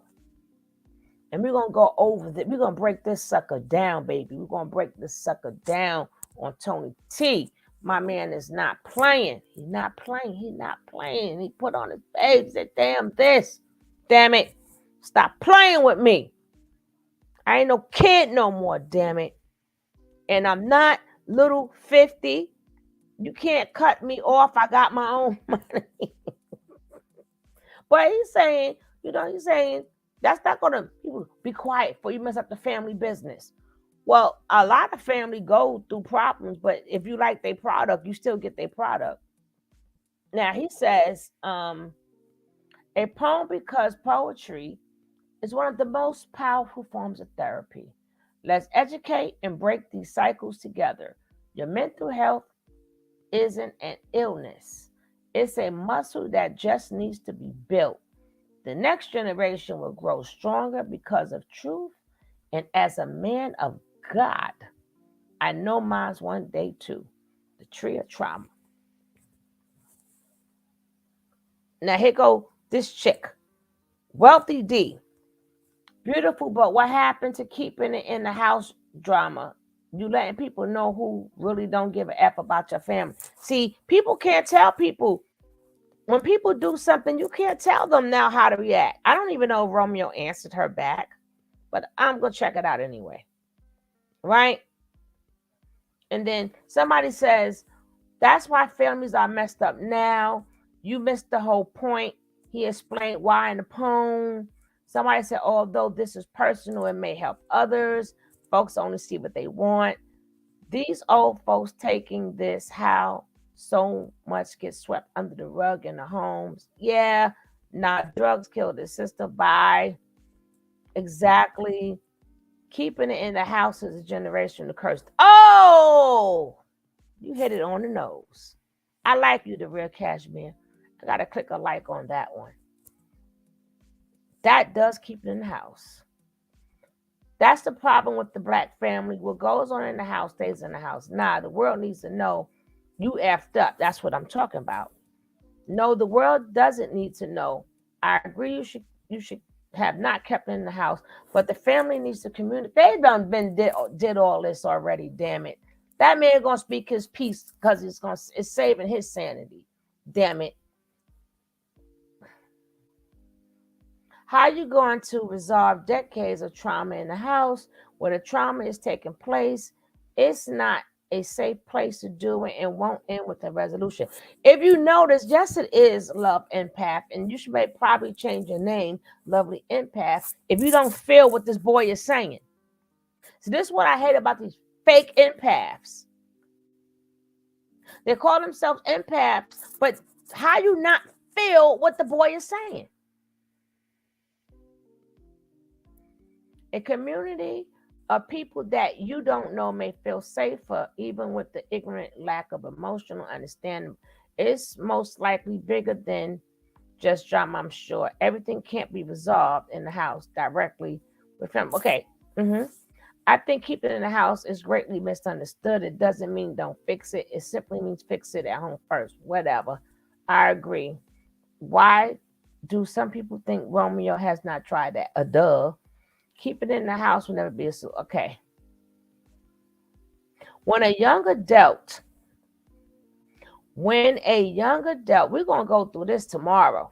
Because, baby, we're going to get through these childhood traumas, baby. We are definitely going to finish with this tomorrow. Because we're going to do that later on tomorrow. Because I really got to go to bed. I got things to do. But I will tell you, yeah, son, that's why I gotta go to bed. We're gonna get into that story tomorrow. We're gonna do a timeline thing, Lord's will. We're gonna do a timeline thing because if Romeo ain't playing, and little 50, little 25 cent, that's how you do it. That's how you do it. And even when Master P went on there and said, he tried to help his family. He didn't mention Romeo name not once because he know Romeo gonna have little 50. You better call little Romeo so he could tell you how to do it the correct way. Don't see he didn't bring up money and stuff, even though I understood it, you really just want your dad. That's all you had to really say. Go straight to the feelings and the emotions. Even though they're gonna blame you anyway. They're gonna blame you anyway. But so these women haters, they don't even care how the kids feel. They want you to praise a man. After kids, we hate women so much. We just gonna find every way to blame it on her. Because why? Master P got money. He says stuff that makes sense. Well, it starts at home, damn it. And that's what he's saying. It starts at home. Kev, well, we're gonna be earlier on tomorrow. I'm gonna try to do my entrepreneurship on Sugar Babes. Whoever want to come, you want to go to your channel, that's fine. If we get enough people in there, we'll get to growing the channel. If not, we're gonna get back into this story because Romeo ain't playing. Let me go hit up Marquise now. Marquise, you better take some notes from little Romeo. You hear me, little 50? I'm out of here, guys. I gotta go to bed. Kev, clean that mess. Matter of fact, eat the cereal, Kevin. Eat the cereal. Anime. Eat the cereal. Anime.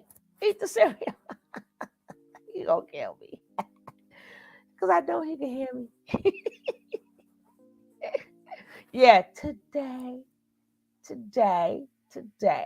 All right, I'm out of here. Nighty night.